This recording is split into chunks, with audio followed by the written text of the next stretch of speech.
moi je suis Olivier Coutard, chercheur au LAT. Vous entendez bien? Est-ce que ça marche même au fond de la salle? Oui. Ah, très bien, merci. Donc, une session qu'on a intitulée Nouveaux enjeux et qu'on a choisi de focaliser sur l'enjeu du changement climatique et des politiques urbaines contre le changement climatique, avec une réflexion, on pourrait dire, au moins à deux niveaux, qui est celle de l'action des villes proprement dites et d'action dans les réseaux transnationaux de villes, en s'interrogeant sur les liens entre ces deux niveaux, la manière dont les réseaux transnationaux nourrissent et soutiennent l'action locale, mais aussi la façon dont l'action locale peut inspirer l'action internationale. Et alors, pour cette séance, on a 4 intervenants que je vais vous présenter rapidement par ordre d'apparition à l'écran, si j'ose dire. Alors, le premier apparaîtra vraiment à l'écran, c'est Ronan Dantec, qui est sénateur de Loire-Atlantique, porte-parole climat de l'Association des collectivités et communautés unies, et le président de l'association Climate Chance. Donc Ronan Dantec devait être avec nous, mais pour cause d'impératifs d'élus qui lui est tombé dessus plus récemment, et finalement il nous a accordé à Lionel et à moi-même une interview dans la salle des conférences du Sénat, et donc c'est dans ce cadre-là qu'on l'a interrogé sur les questions de la session. Donc on a, après un petit quart d'heure, disons, d'intervention enregistrée de Ronan Dantec, et on réécoutera, mais sur une focale un peu différente, Ronan Dantec demain matin pour une autre partie des échanges que nous avons eu avec lui. Ensuite, je donnerai la parole à Thomas Blanchet, qui est chercheur au Nexus Institute de Berlin, qui est un spin-off, on pourrait dire, de l'Université technique de Berlin, et qui s'intéresse en particulier beaucoup à la question de recherche orientée vers les préoccupations des collectivités et les conseils aux collectivités, mais j'hésite à utiliser ce terme, enfin peut-être Thomas nous précisera la chose. Thomas qui a fait une thèse d'économie de l'Université de Bruxelles et qui est spécialiste de politique urbaine dans les secteurs de l'infrastructure, pour parler très vite, et qui est donc évidemment un spécialiste de politique énergétique locale en Allemagne. Et ça tombe bien, c'est là-dessus qu'on a souhaité l'inviter et l'entendre. Et ensuite, de quoi Yann Françoise prendra la parole. Donc il y a les responsables de la division climat-énergie avec un S, économie circulaire à l'Agence d'écologie urbaine de la ville de Paris. Et donc il nous fera part de l'expérience parisienne, mais aussi l'ordre de la présentation fait qu'il pourra aussi réagir aux deux interventions précédentes de façon tout à fait libre. Et on conclura avec Cyria Emelianov, professeur d'aménagement d'organismes à l'Université humaine, chercheur au laboratoire ESO, qui connaît l'espace géographique et société, et spécialiste de politique urbaine, entre autres, mais enfin quand même centralement, de politique urbaine de développement durable en Europe, et qui nous parlera, elle, peut-être plus spécifiquement des réseaux transnationaux, de leur génération successive et des effets qui sont produits. Voilà le menu en quelques minutes, et donc la première intervention, c'est celle que nous allons regarder ensemble de Ronan Dantec.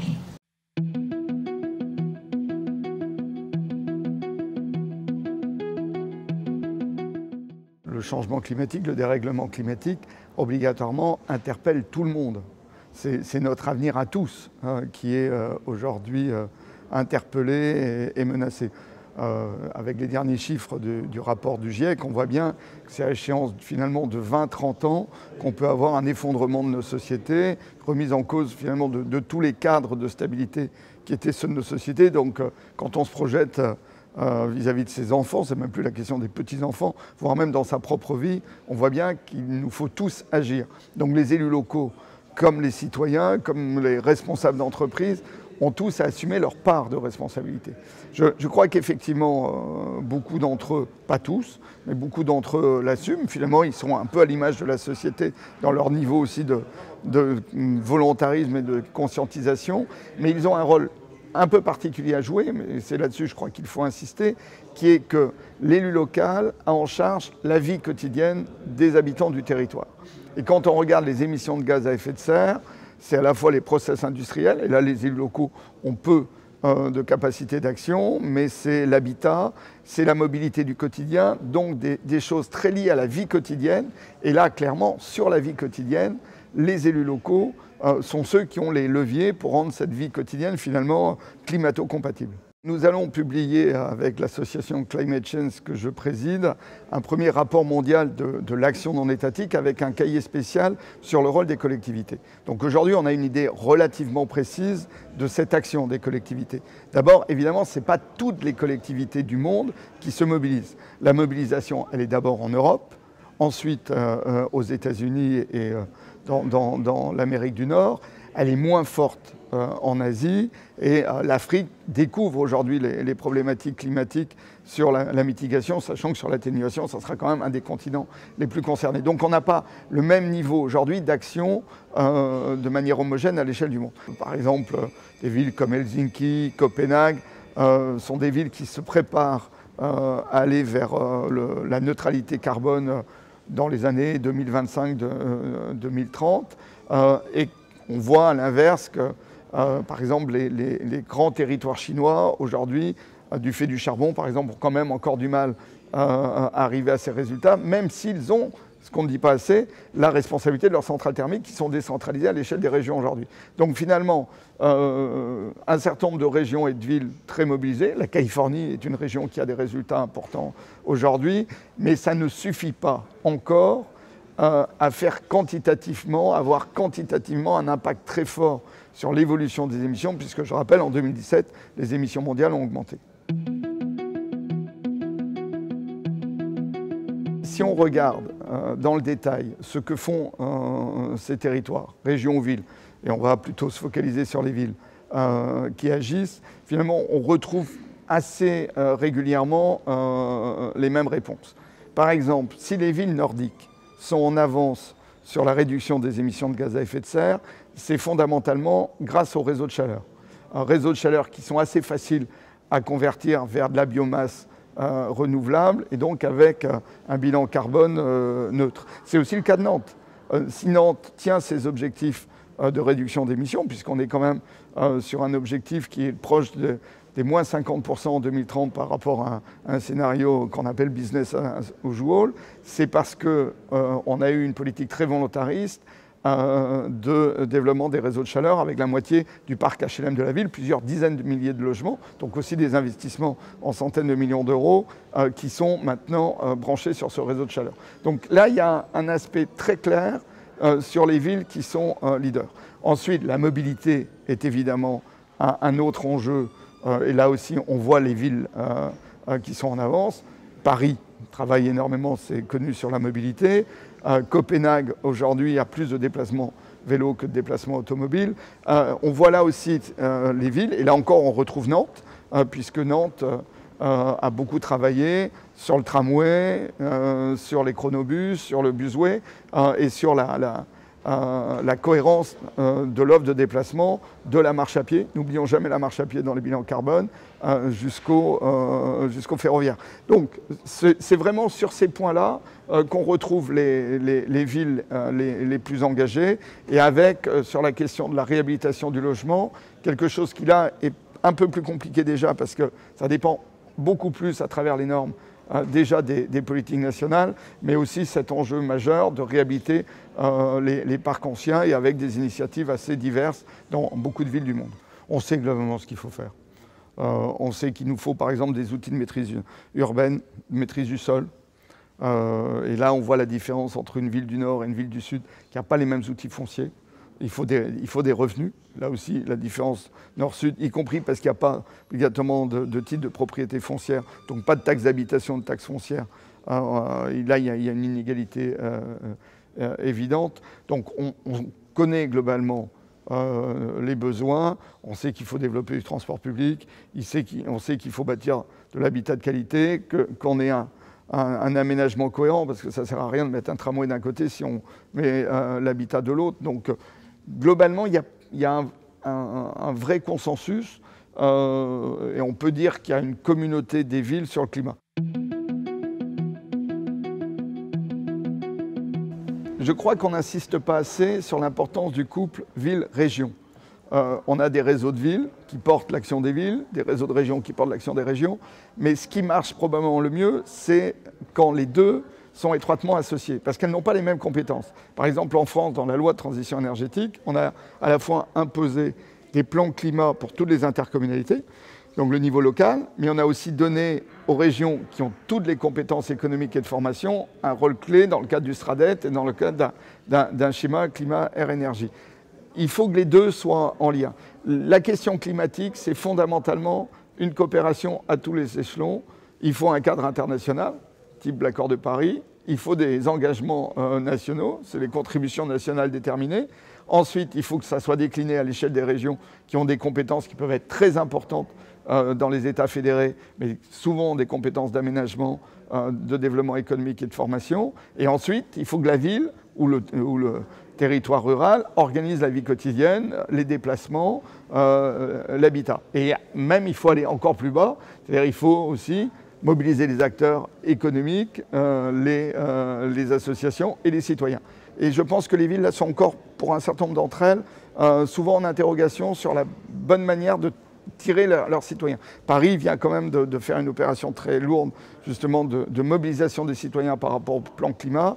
Et on voit bien que c'est un des grands sujets qui est aujourd'hui sur la table. Avec un volet particulier qui est en train de monter dans les villes et que je trouve très intéressant, qui sont les pratiques alimentaires. Quand à Nantes, donc j'ai porté ce premier agenda 21 avec les acteurs du territoire. On avait sélectionné 21 politiques publiques nouvelles sur l'énergie, le climat, l'économie sociale et solidaire. Il n'y avait pas l'alimentation. Les acteurs du territoire, c'était il y a 10 ans, ne portaient pas la question de l'alimentation. Aujourd'hui, à l'inverse, cette question d'un comportement qui soit là aussi climato-responsable par rapport à ses choix alimentaires, avec les circuits courts, avec le bio, avec moins de viande, c'est quelque chose qui monte assez fort. Et là, effectivement, la sensibilisation, en commençant par l'école, les enfants sont aussi un vecteur de sensibilisation très important, ça fait partie des choses qu'on voit émerger dans les villes du monde. La question clé du climat, c'est comment cette coopération entre tous les niveaux permet à la fin des fins d'agir à la hauteur des enjeux et de gagner les dizaines de milliards de tonnes de CO2 qu'on a à économiser dans les prochaines années. Tout le monde a compris que pour tenir les objectifs, il fallait mobiliser les territoires, mobiliser les entreprises, mobiliser les citoyens, et que les États n'y suffisaient pas. L'inverse est vrai aussi. C'est-à-dire si on n'a pas de politique nationale digne de ce nom, qui cadre l'action, qui fournisse les normes, on ne tiendra pas les objectifs. Les villes ou les entreprises seules ne sauveront pas non plus la planète. Donc c'est plutôt une synergie entre les deux qui permet d'y arriver. Mais en tout cas, je pense qu'on a beaucoup progressé, et maintenant le champ de plaidoyer, le champ de négociation, une fois qu'on est sorti du stade de la reconnaissance de notre action, c'est un champ d'accès au financement. Le principal problème qu'on a aujourd'hui sur les fonds climat, c'est d'abord qu'ils sont totalement insuffisants. Ça, c'est quand même notre première difficulté. Et que notamment, toutes les politiques d'orthodoxie budgétaire, et ça on le dit régulièrement au niveau des réseaux, font que finalement on n'arrive pas à extraire toute l'action climatique des calculs d'endettement. Ça vaut pour les États, comme pour les villes, comme pour chaque citoyen, et qu'à partir de là, on ne mobilise pas assez d'argent et d'épargne pour réussir à tenir les objectifs, qui sont maintenant des objectifs de court terme, si on veut stabiliser le climat sous une augmentation inférieure à 2 degrés. Donc notre premier problème, c'est quand même les masses financières. On voit malgré tout ces masses augmenter, beaucoup d'initiatives. Il y en a eu pas mal d'annoncées, par exemple, lors du One Planet Summit. Les banques de développement ont plus de moyens. Après, le plus gros de la finance climat, c'est du prêt. Donc celui qui prête veut revoir son argent. Donc il va prêter à des gens qu'il considère fiables. Dans le cadre du développement, il prête à des États.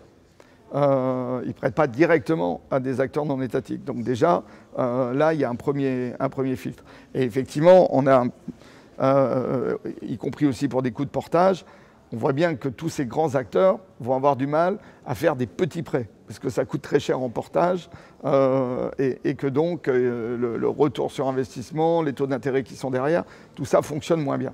Donc là on n'a pas vraiment, à mon avis, trouvé la bonne solution.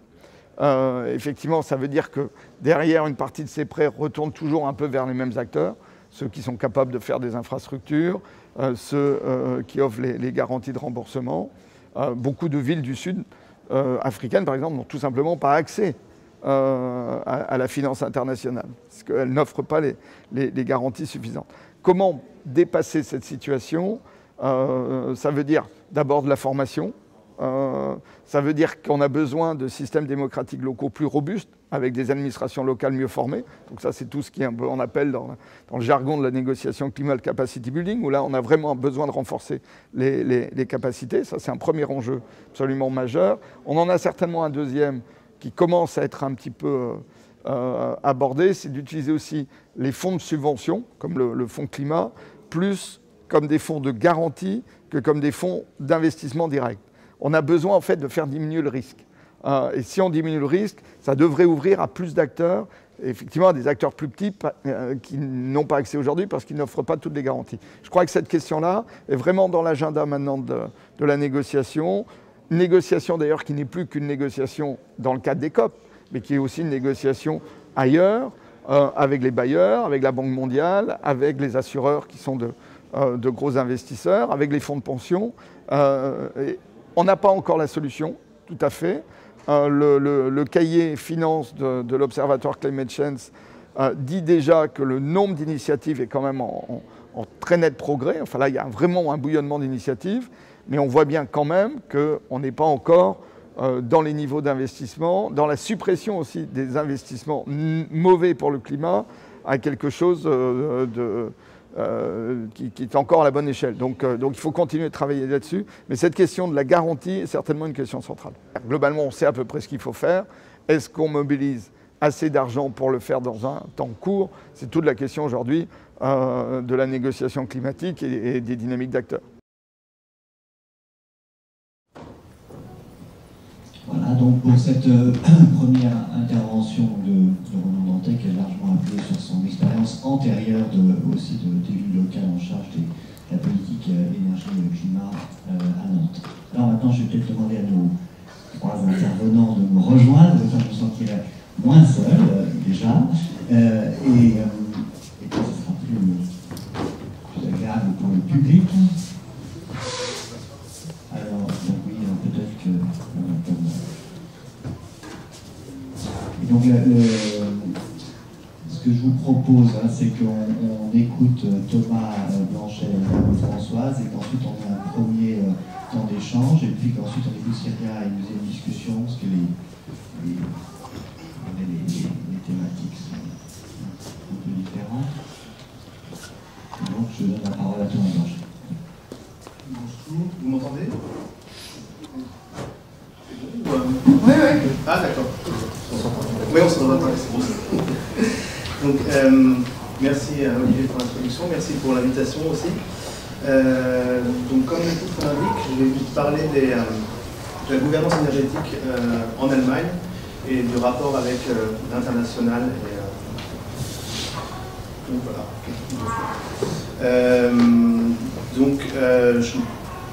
Olivier en a parlé, donc on voit que l'action des villes peut être menée à différentes échelles au niveau des réseaux d'acteurs, enfin, au niveau des réseaux internationaux ou alors à l'échelle locale. Moi, mon intérêt se porte plus sur les politiques énergie-climat à l'échelle locale et moins sur les questions de stratégie de réseau au niveau européen ou international et de la mise en réseau des villes à ce niveau-là. Donc voilà, je présente un petit sommaire, donc je vais revenir vite fait sur la question de l'énergie 22 et sur le contexte du rôle des municipalités dans la gouvernance énergie-climat. Je ne sais pas si tout le monde est au courant, tout le monde connaît ce contexte, donc c'est quand même la peine de faire un petit détour.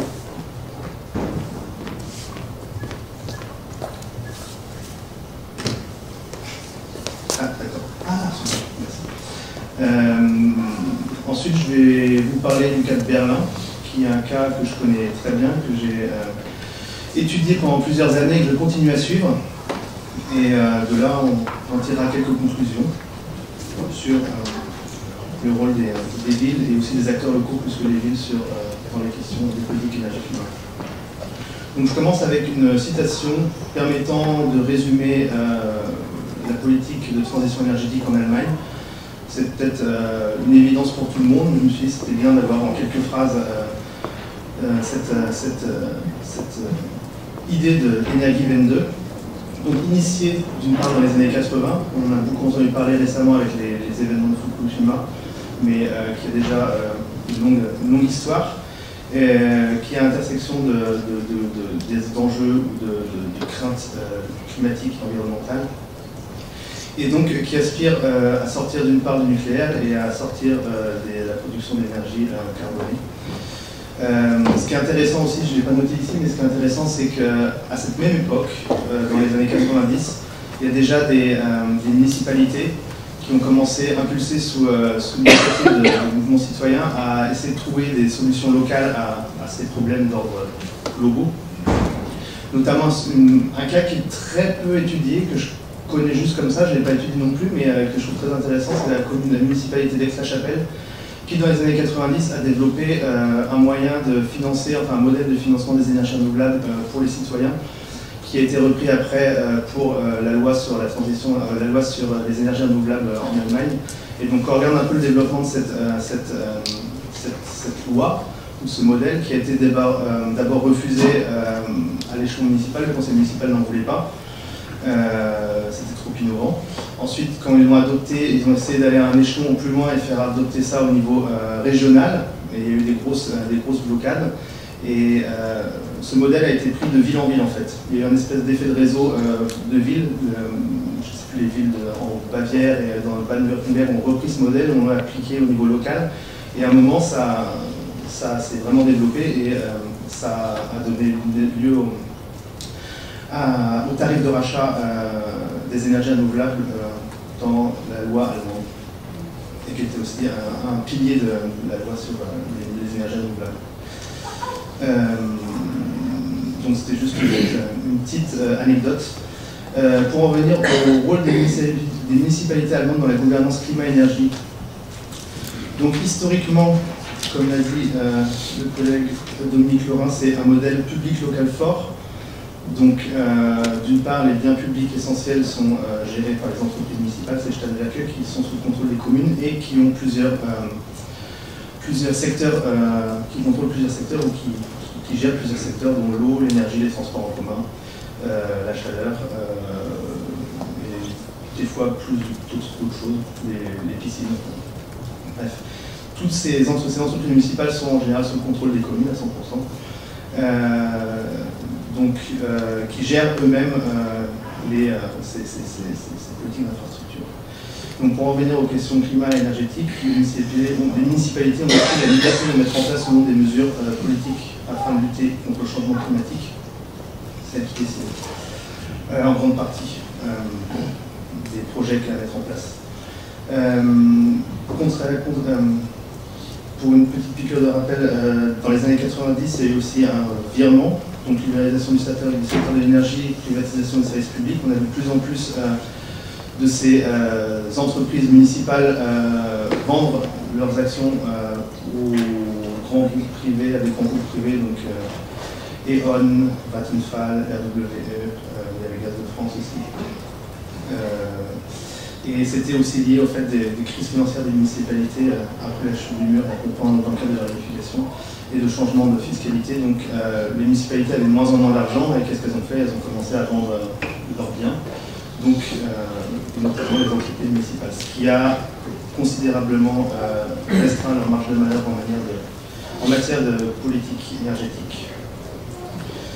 Donc dans le cadre des récents événements, Fukushima, etc., il y a une résurgence, et donc la politique de transition énergétique allemande a repris du poil de la bête, on pourrait dire. Il y a une résurgence aussi des acteurs locaux dans les politiques énergétiques et de lutte contre le changement climatique. Beaucoup d'observateurs ou beaucoup d'acteurs ont dit que les Stadtwerke avaient un rôle à jouer dans la transition énergétique qui était important. C'était couplé avec une grosse vague de remunicipalisation en fait. Donc que ces acteurs, on devait récupérer le contrôle de ces instruments très importants pour la politique énergétique locale. Pourquoi? Parce que elles permettaient elles étaient les acteurs les plus proches des citoyens, elles pouvaient sensibiliser les citoyens, elles pouvaient, avec le contrôle de la grille, du réseau de distribution, elles pouvaient, comment dire, définir la politique énergétique locale, mettre en place des projets de politique énergétique locale avec les financements aussi au retour. Les financements de cette gestion pouvaient aussi contribuer à développer des projets importants, etc., etc. Par exemple, la cogénération avait été aussi un exemple de projet qui devait être développé dans le cadre de Berlin, et je reviendrai plus tard, Vattenfall n'était pas pour. Et donc, voilà, enfin bref. Cette tendance à la remunicipalisation, donc à côté de ça, il y a eu une augmentation du nombre de coopératives énergétiques citoyennes. Donc on a entre 2004 et 2014 900 nouvelles coopératives qui se sont aussi imposées comme acteurs, voulant s'imposer comme acteur central de la transition énergétique allemande, en coopération avec les municipalités. Donc ils ont développé différents projets, non seulement dans la production d'énergie, mais aussi dans du conseil d'efficacité énergétique, etc. Nouvellement, on voit aussi beaucoup de projets de production d'énergie renouvelable par les locataires, et des modèles de financement pour que les locataires puissent installer sur leurs immeubles des panneaux solaires et profiter de la production d'énergie renouvelable. Bref, les tendances ont été soutenues aussi par le monde des associations professionnelles allemandes, donc les associations des villes allemandes, les associations des entreprises municipales, qui ont soutenu ce retour en force des entreprises municipales pour la transition énergétique. Donc, on en a déjà parlé, on peut définir l'action des municipalités allemandes au niveau local ou régional. Donc, définition des objectifs, mise en place de politiques, sensibilisation de la population, développement de projets concrets comme centrales de cogénération, ou panneaux solaires sur les toits, ou dans les réseaux nationaux et internationaux, donc échange, diffusion de bonnes pratiques. Je ne savais pas à quel point si je devais parler de ces réseaux nationaux ou internationaux. Je pense que Seya Medianov va en parler beaucoup plus en détail dans sa présentation. L'un n'empêche pas l'autre. Oui. J'ai quand même piqué un petit tableau d'une présentation, d'un article de Heiner Busch sur le rôle des municipalités allemandes dans les réseaux transnationaux. Donc,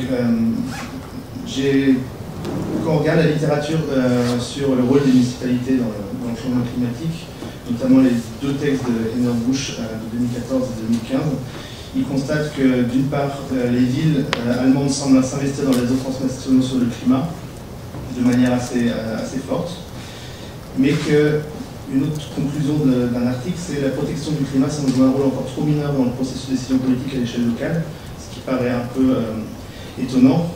Il faut dire que son article est basé aussi sur le cas de municipalités dans le Brandebourg ou des villages, donc je ne sais pas si le côté urbain joue un rôle ou non. Et donc voilà. Je vois dans le tableau pris dans l'article de Heiner Busch, on voit les différentes, c'est juste pour montrer les différentes, je trouve assez intéressant de voir les différents réseaux de protection du climat dans lesquels les villes sont engagées, et le nombre de membres et le nombre de membres allemands dans ces réseaux. Donc, par exemple, il me semble que c'est le Climate Alliance, il me semble aussi, il y en a beaucoup. Et il faut dire que ça a été fondé en Allemagne aussi, il me semble. Donc, dès le début, les villes allemandes étaient assez très actives dans ce niveau-là. Je vais vous parler de Berlin maintenant, puisque c'est un cas que je connais un peu. Donc j'ai fait des études, des enquêtes sur les politiques climat et les politiques énergétiques à Berlin il y a quelques années. Je continue à suivre ce cas, toujours pas en tant qu'enquêteur, mais en tant qu'observateur un peu lointain. parce que l'histoire n'est toujours pas finie. Et donc je me suis dit que ça valait le coup d'en parler brièvement aussi, et de pouvoir à quel point, comment les villes allemandes, d'une part, comment les villes allemandes pouvaient ou non s'investir dans les politiques énergie-climat à l'échelle locale, et de deux, de voir aussi, ce qui m'intéresse, c'est le rôle des citoyens et de la société civile dans comment elles peuvent influencer les politiques énergétiques et climatiques à l'échelle locale. Donc, concernant Berlin, brièvement, les réseaux d'énergie ont été privatisés comme dans beaucoup de villes allemandes dans le milieu des années 90. En comparaison à d'autres villes, ils ont décidé, pour des raisons financières notamment, de complètement céder toutes les actions, la totalité des entreprises en fait. Il y a beaucoup de municipalités qui ont gardé une part, voire une part majoritaire de ces entreprises pour toujours garder une influence sur les politiques, sur la mise en place de la transition énergétique ou des projets énergétiques à l'échelle locale. Eux, ils s'en sont complètement dégagés. Donc une certaine passivité des acteurs sur la politique énergie-climat à Berlin. J'ai pris, comme l'avait dit Joran Mondstadt, vous l'avez écrit dans un article il y a quelques années, que ils ont vendu à Vattenfall dans l'électricité et dans le gaz à Engie, Vattenfall et E.ON. Et en fait, ils sont complètement désinvestis des politiques de transition énergétique. Ça a amené à des mécontentements croissants d'associations environnementales et climatiques envers une non-gouvernance des questions énergie-climat à l'échelle locale. Donc, pour donner un exemple de cette non-gouvernance, un acteur de l'administration berlinoise m'avait fait part de son inquiétude, c'est que la loi qui régule la gestion de l'énergie à Berlin, c'était en 2014. Ça a évolué depuis, mais c'était un texte de 14 pages qui avait été pondu en 1990 ou au début des années 90 et qui n'avait jamais vraiment été amélioré. Enfin, il n'y avait vraiment pas d'amélioration du texte. Il y avait d'autres cas assez probants là-dessus, par exemple. On remarque aussi dans les politiques, enfin dans la présentation des politiques énergétiques, donc gaz, énergie, on voit présenté par Berlin, donc tout ce qu'ils font à ce niveau-là.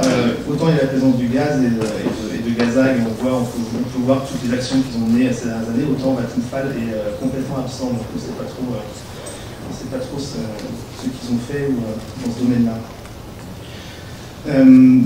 Les mobilisations ont été croissantes. En 2011, il y a eu 2 initiatives qui se sont créées, parce que c'était le moment où il y avait la possibilité de reprendre les contrats de concession de l'entreprise municipale de gestion des réseaux d'énergie. D'une part, une coopérative énergétique s'est créée pour racheter une partie du réseau, s'étant mis comme objectif politique de ne pas coopérer avec Vattenfall, donc c'était soit Vattenfall, soit eux. Et un mouvement citoyen pour l'organisation d'un référendum citoyen pour forcer le gouvernement local à remunicipaliser la grille, le réseau de distribution de gaz et le réseau de distribution d'énergie. Alors il faut dire que d'une part les coopératives énergétiques, ces mouvements sont portés par des associations de défense de l'environnement et de protection du climat qui sont très fortes derrière. Et pour les coopératives énergétiques, c'est un réseau anti-nucléaire, mais l'action climatique derrière est assez forte.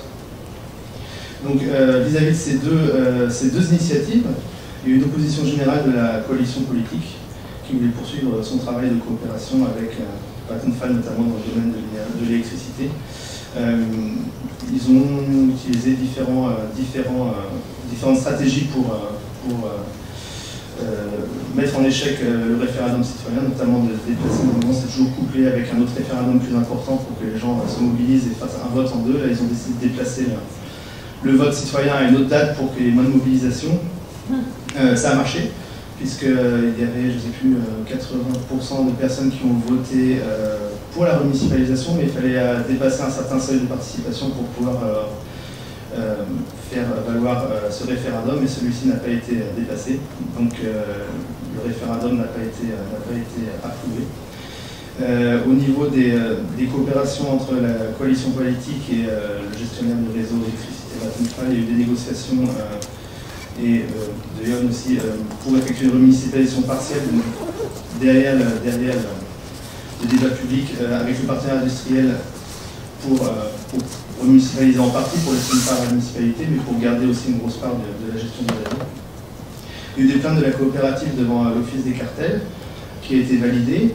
Et récemment, pour bloquer la remunicipalisation, parce qu'il faut dire quand même que le renouvellement du contrat de concession était 2013 pour le gaz, 2014 pour l'électricité. Aujourd'hui, on ne sait toujours pas qui va être le prochain gestionnaire du réseau, c'est toujours en conflit. Donc, par exemple, pour le cas de l'électricité, Vattenfall a porté une plainte. Et donc, le temps que j'ai eu une plainte parce qu'il trouvait que les critères d'évaluation du partenaire qui devait prendre du futur partenaire était trop en faveur de la coopérative énergétique et de la remunicipalisation, et donc ils ont porté plainte pour d'une certaine manière pour essayer pour montrer que les critères de sélection n'étaient pas neutres en fait. Et donc je crois que ça va se dénouer dans les prochains mois, mais j'imagine qu'ils vont faire appel et tout ça, donc ça va durer quelques temps.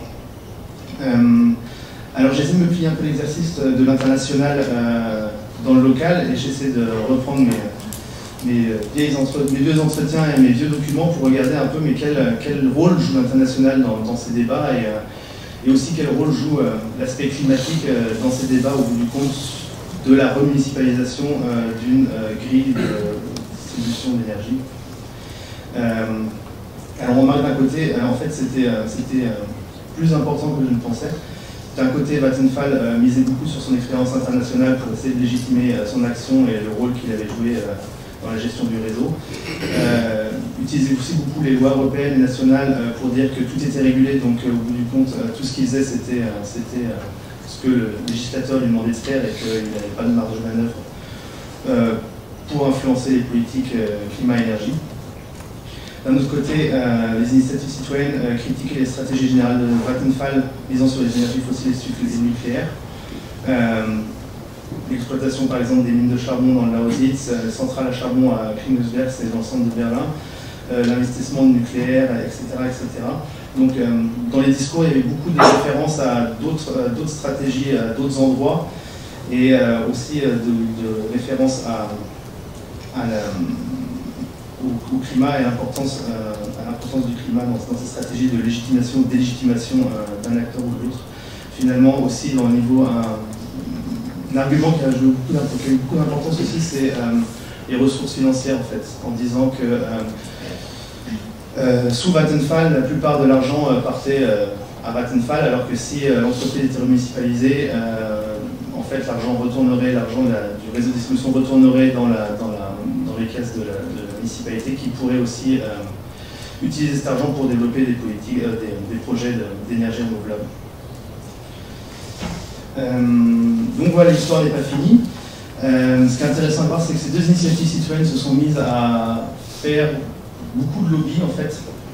Et donc par exemple, cette coopérative énergétique qui pour l'instant n'a pas raison d'être, puisque elle veut prendre des parts dans le réseau de distribution qui est toujours sous contrôle de Vattenfall, et donc ils ont, je sais plus, ils ont plusieurs milliers de personnes qui ont investi dans la coopérative pour pouvoir prendre le réseau, en main le réseau, mais le réseau ils ne l'ont toujours pas, donc ils essaient de se trouver une autre raison d'être, ou d'essayer d'investir d'autres champs d'action. Et donc ils ont lancé récemment une campagne de Berlin hat zu viel Kohle, donc à trop de charbon. Et ils ont fait ça de manière assez stratégique, au bout du compte, pour décrédibiliser Vattenfall, encore une fois, sur, par exemple, le deuxième sous-titre, on voit Vattenfall fait des millions de bénéfices dans la gestion du réseau, il faut changer ça. Ensuite, il y a la référence au climat, à l'accord climatique de Paris, avec le but de réduire le réchauffement climatique, etc. Donc ils ont développé une stratégie de lobby, et mêlant le changement climatique avec le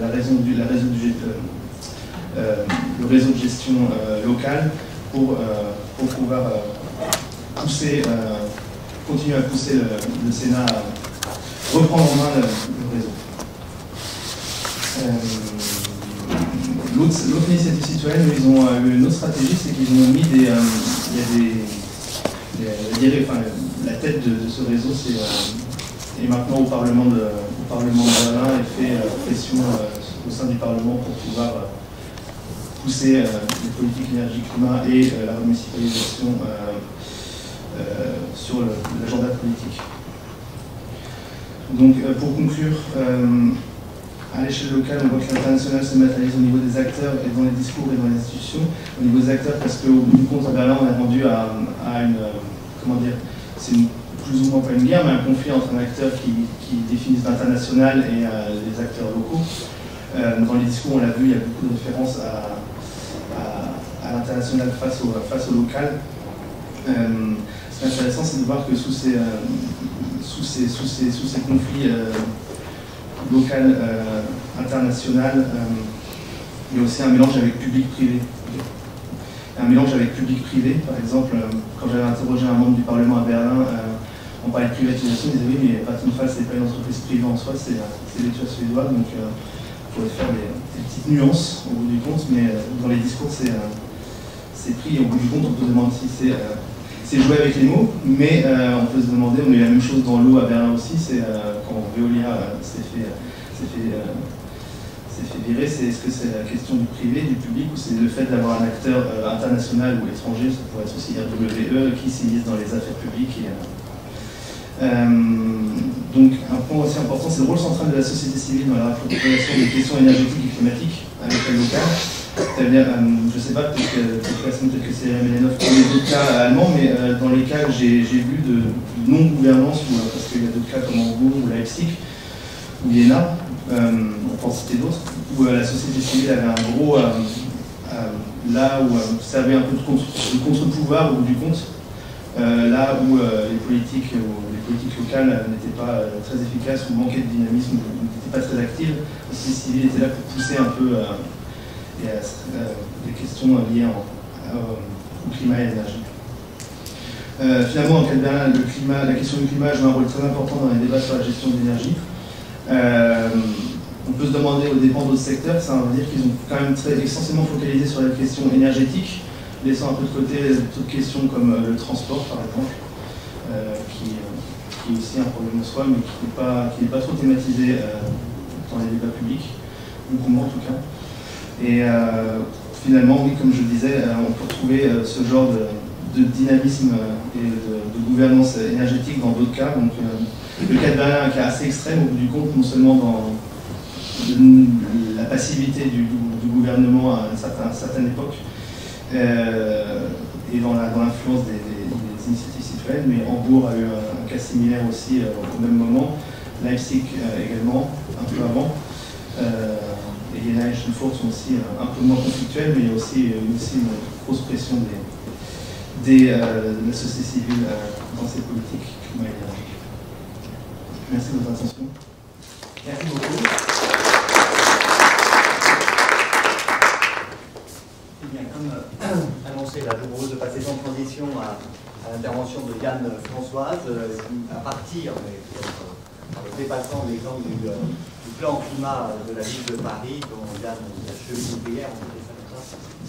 Oui, tout seul.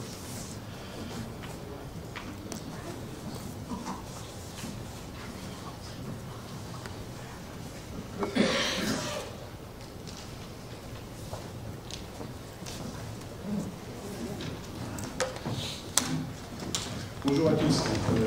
C'est quelques minutes de technique. Oui, je ne vais pas vous présenter en fait, le plan climat de la ville de Paris. Je vais vous laisser le découvrir. Je vais essayer de répondre à la question sur comment l'international se mêle dans une politique locale et inversement comment une politique locale peut peut-être influencer certaines décisions internationales. Et pour illustrer en fait déjà ces éléments, je vous ai pas mis le plan climat en français là en publicité, c'est la version anglaise. Le plan climat il existe en 3 versions depuis sa adoption récente en mars dernier, français, anglais, espagnol, et dans les réseaux c'est plutôt un best-seller parce qu'il a déjà été téléchargé à 5000 exemplaires. C'est pour vous dire comment une politique locale tout à coup intéresse au niveau international. Mais pourquoi on a eu besoin aussi d'international là-dessus, je l'avais déjà exposé dans un présent séminaire avec Olivier, c'est que ce plan climat répond à la question stratégique de l'accord de Paris, de la neutralité carbone. Qu'est-ce que c'est que la neutralité carbone? L'accord de Paris, c'est parfaitement écrit, c'est, avec des gros guillemets entre guillemets, assez simple à l'échelle de la planète. Vous réduisez au maximum les émissions de gaz à effet de serre et le reste, vous estimez le reste comme vous voulez après le rapport du GIEC de la semaine dernière, on essaye de l'absorber par les océans, les forêts, la séquestration, le rêve, tout ce que vous voulez. Mais à l'échelle d'une ville, qu'est-ce que ça signifie d'être neutre en carbone? Voilà. Moi je suis gestionnaire pour climat, énergie et économie circulaire d'une ville de 105 km², 20 km² de bois. Est-ce que les 20 km² de bois vont permettre d'absorber toutes les émissions qui vont rester en 2050? Là, je pense que c'est la réponse que vous avez, c'est non, même si nous faisons beaucoup d'efforts d'atténuation. Et donc, qu'est-ce que ça signifie neutralité carbone à l'échelle d'un territoire? Et l'une des questions qu'on se pose au niveau local, c'est qu'on va voir les copains, les camarades, on va voir aussi les équipes de Ronan Dantec à l'époque à Nantes, on va voir aussi à l'international, parce qu'il y a des réseaux internationaux, il y en a un qui s'appelle le CNCA, qui est en bas, là, Carbon Neutral Cities Alliance. Donc on dit qu'ils ont une définition, et on va aller voir, on va voir Oslo, qui c'est Cayman, Stockholm, New York, etc. Non, en fait, chacun fait à peu près comme il le sent. Et chacun aussi a sa définition en fonction de son périmètre. Et c'est là qu'on découvre, qu'on parle parfois d'émissions locales, d'émissions globales. Et en fait, pour nous, Ronan tout à l'heure disait il faut une action régionale et locale, mais parfois l'international, pour nous, en fait, c'est hors des limites du local, déjà. Il faut qu'on arrive à discuter avec le voisin d'à côté, et aussi comprendre les émissions qu'on provoque à côté. Et pour ça, voilà, pour illustrer aussi pourquoi tout à coup l'international rentre dans cette politique locale, je vous ai mis ici la représentation de l'empreinte carbone des émissions du territoire de Paris. Tout ce qui est en bleu, ce sont les émissions de gaz à effet de serre, CO2, méthane, oxyde nitreux, tout ce que vous voulez en gaz à effet de serre, dans la famille, les 7 familles reconnues, qui sont purement émis directement par le territoire de Paris, toutes les activités générées sur le territoire de Paris. Vous voyez principalement résidentiel, tertiaire, consommation énergétique et au chauffage, même si entre guillemets, nous n'avons pas de grosses usines de production électrique à Paris, on les a quand même rapatriées les émissions sur le territoire, elles sont produites extra-locales, mais les transports internes, et puis la gestion de nos déchets. Tout ce qui est vert, c'est les productions extramuros. Mais dans l'extramuros, vous avez l'extramuros très lointain, parce que si vous voyez la première colonne, ce sont les émissions de gaz à effet de serre provoquées par les Parisiens qui prennent l'avion pour aller au travail ou en vacances. Donc certaines émissions, elles sont même largement au-delà du territoire parisien. Le deuxième secteur, c'est l'agriculture. Toute la production consommée à Paris qui génère des gaz à effet de serre, soit en France, soit au Kenya quand on absorbe les haricots du Kenya par exemple, ou les tulipes qui viennent du pays-là qu'on ne mange pas mais qui viennent sur Paris. Voilà. On les a intégrés dans notre balance. Et là tout à coup, vous voyez bien que notre action locale a une influence au niveau international. Et que toute action internationale dans ces secteurs-là peut influencer aussi nos émissions locales. Donc, il y a côté international sur la définition, dans les protocoles, dans les termes, etc. Mais il y a aussi notre action concrète qui peut influencer la sphère globale. Et donc sur nos sujets, on ne peut pas en parler si on n'intègre pas le local et l'international ensemble. Si on voulait faire du purement localiste et responsabilité de la maire de Paris, c'est les points rouges. Si on a une compétence définie par la loi de la maire de Paris sur ses propriétés, nos 3000 ou 5000 équipements et nos transports municipaux, c'est moins de 2% de l'empreinte carbone. Ce n'est pas le plus grand défi à résoudre. En revanche, résoudre la neutralité carbone sur l'ensemble, c'est là notre difficulté. Et donc, sur les villes en action, si vous regardez ce qui se passe depuis une dizaine d'années, les grandes villes, entre autres, vous le savez, sont parfois en compétition. Francfort, Londres, Paris, par exemple, on est en compétition sur la plateforme financière européenne. On est en compétition permanente. Chaque mois de décembre, vous allez avoir la compétition pour savoir qui a reçu le plus grand nombre de touristes dans l'année, etc. Et on va toujours gagner en nombre de touristes, on va perdre au niveau économique, Londres va repasser devant, ou New York, etc. Sur le sujet énergie-climat, il n'y a pas de compétition. Le sujet est assez complexe pour que tout le monde se retrouve autour de la table, élu comme technicien, ce n'est pas les mêmes tables, mais élu comme technicien, on peut se retrouver autour des tables et discuter franchement de notre difficulté, de ce qui a marché ou de ce qui n'a pas marché, de ce qu'on peut gagner comme temps ou pas comme argent sur certains sujets. Et ça existe en coopération, ça a déjà été cité par Thomas avec les villes allemandes. Depuis une vingtaine d'années sur le sujet sans problème, avec une très grande force de frappe européenne, entre autres, par exemple, Climate Alliance était cité, mais Energy Cities aussi est un très gros représentant de collectivités européennes sur l'énergie et le climat. Et ça marche aussi à l'international avec les réseaux que j'ai précités.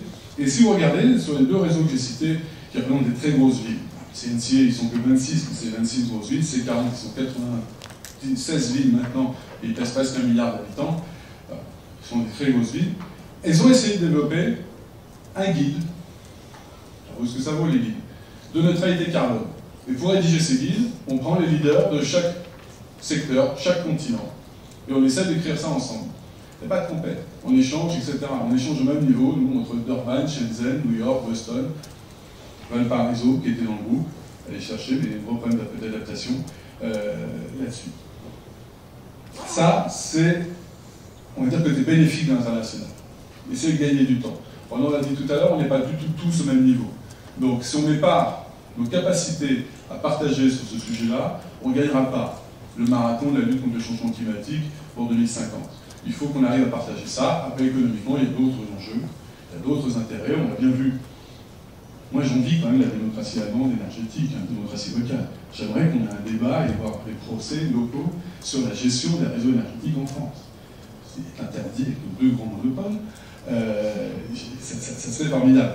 Mais on voit bien qu'on a des enjeux locaux après économiques, avec des enjeux stratégiques avec nos entreprises, mais ça n'empêche que si on n'arrive pas à avancer et à lancer des signaux communs sur des grandes décisions, on n'avance pas sur ces sujets.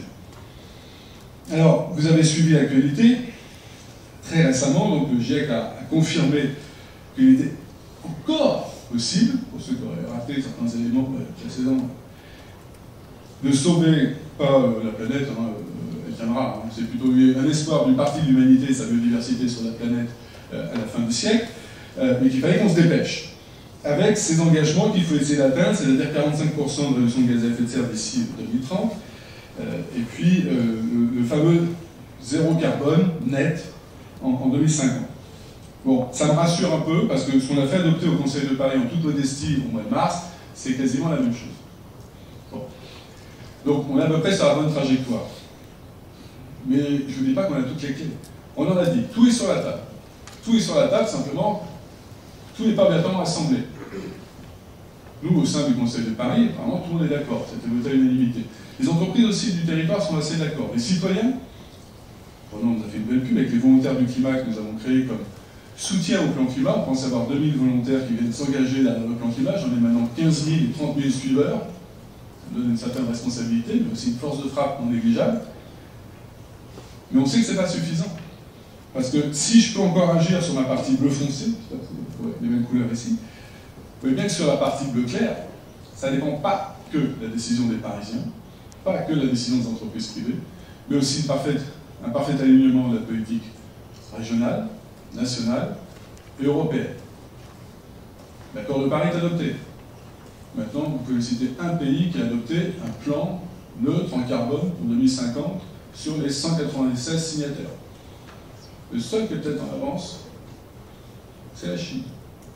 Les Suédois ont apporté quelque chose, mais qu'il y a l'empreinte suédoise sur l'ensemble du bébé, excusez-moi, c'est pas aussi important. Et j'attends toujours les grandes décisions nationales sur le transport, sur l'énergie, pour accompagner les collectivités locales sur la décentralisation nécessaire sur ces sujets-là. Ça, c'est le résumé de nos objectifs. Ce qu'il ne faut pas oublier, c'est qu'on ne peut pas bâtir uniquement sur une vision à long terme. C'est fondamental sur les 30 ans, fondamental pour nos grandes entreprises, nos grandes industries, ils ont besoin de signaux forts. On en parlait des normes tout à l'heure. Oui, les normes, elles sont importantes. On voit bien quand il y a une décision européenne comme la semaine dernière qui est semi-échec sur les automobiles, ça envoie un signal positif ou négatif sur un plus ou moins long terme industriel. Mais la norme, sans un parcours initiatique sur les aides, l'accompagnement, les garanties, et qu'est-ce qui va se passer pour les plus précaires par rapport à la norme. Voilà. Si la norme devient une norme qui sanctionne l'accès à l'énergie, l'accès à certaines mobilités aux plus fragiles, aux plus vulnérables de notre société, on aura raté cette transition. Donc la norme, oui, à condition qu'on écrive l'histoire et tout le paramètre. Pour ça, on trouve dans le plan climat de Paris, vous avez une vision 2050, un côté opérationnel à 2030, avec parfois des co-bénéfices non négligeables. Si on arrive à faire tout ce qu'on veut, vous avez entendu sur en partout, fin du diesel en 2024, fin de la voiture essence en 2030, on a quasiment un mercure à Paris selon les recommandations OMS. C'est pas négligeable, c'est un co-bénéfice non négligeable. Le chemin est énorme d'ici là. Il faut qu'on écrive toutes les étapes de l'histoire et qu'on le partage. Mais on voit bien qu'on peut être en conflit avec la préfecture, avec l'État, avec la région, et avoir des effets négatifs. Donc c'est un travail commun à faire, mais à écrire tout le chemin. À écrire aussi le chemin des garanties. On en a cité tout à l'heure. Les garanties pour nos villes tiers en pays du Sud, ça marche aussi sur comment nous, on peut garantir des projets privés sur notre territoire, sans obligatoirement un centime public d'investissement derrière. Il y a des tonnes de projets privés qui peuvent se faire sur le territoire de Paris, qui permettent de diminuer l'empreinte carbone, parce que pour nous, on est à peine responsable de 20% de l'influence, mais qui ne trouvent pas de financeurs parce que c'est un projet privé. On ne sait pas si la société va être stable à 10 ans, il faut pouvoir apporter une garantie. Est-ce que c'est le rôle de la collectivité publique d'apporter la garantie? Peut-être. En subvention d'équipement, on l'a fait parfois sur de petites entreprises. C'est voir comment on peut contourner un peu l'investissement public autrement pour garantir cette accélération. Mais pour pouvoir faire ces débats, il faut aussi que les collectivités, tout à coup, en tout cas françaises, et c'est là que l'international peut nous aider en termes d'exemplarité au niveau européen, je pense que c'est d'ailleurs pour en reparler en comparaison avec d'autres villes européennes, on a très peu de pouvoir en termes d'investissement, en termes de défiscalisation, de taxes ou d'aides par rapport à d'autres collectivités européennes. Nous, par exemple, à Paris, on a une chance énorme. Vous regardez, on a lancé en juin dernier, il est opérationnel depuis la fin de l'année, un fonds d'investissement de la transition énergétique, un fonds vert doté de 100 millions pour l'instant, qui est remonté à 200 millions pour investir vers des petites, moyennes entreprises qui ont des projets de transition énergétique. C'est un fonds capital risque, on met 15 millions, on a eu 80-85 millions pour l'instant en partenaires privés qui viennent, et on va essayer d'engager. On est la seule collectivité française qui a le droit de le faire. C'est dans la loi de transition énergétique. Mais le décret national n'est pas sorti pour toutes les collectivités françaises. Nous, on a réussi à l'intégrer parce qu'il y a eu un décret spécial, si vous avez suivi, sur le statut de Paris. Au 1er janvier, Paris fusionne ville et département. Et nous fusionnons le 1, 2, 3 et 4. Bon. Et dans cet article de loi, il y a un petit arrêté tout en bas, on a réussi à intégrer. Et conformément à la loi de la transition énergétique, nous autorisons Paris à développer un fonds de transition énergétique. Voilà. On a réussi à le mettre dedans et on a le droit. Ça fonctionne. En peu de temps, on a 100 millions d'euros d'investissement sur le territoire pour aider les petites entreprises. Pourquoi on ne trouve pas les autres collectivités françaises à le faire? C'est ça l'accélération aussi. C'est pas toujours obligatoirement des tonnes de millions que l'on va trouver. Il y a de l'argent privé disponible, vert, pour du projet vert.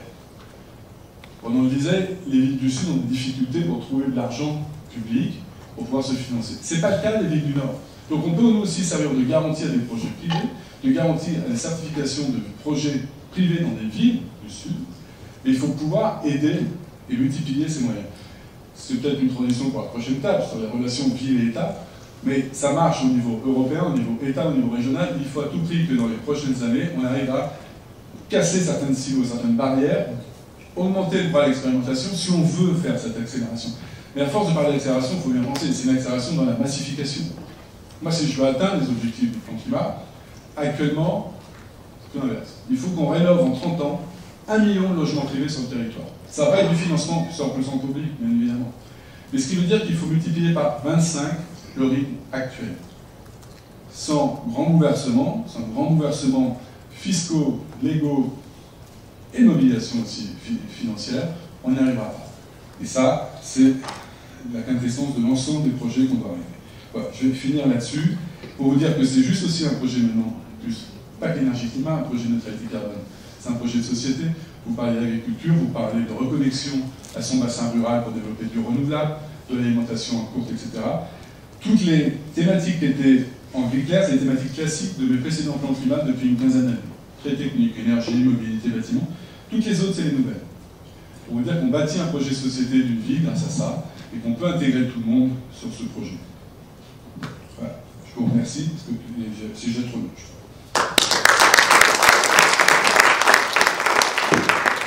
C'était parfait, très riche et très stimulant. Donc on a quelques minutes pour une première salle de questions ou de commentaires, soit en provenance de la salle, soit entre intervenants. Est-ce que quelqu'un souhaite soit réagir à une intervention, soit interroger les intervenants présents? J'avais deux... Ah bah, très bien.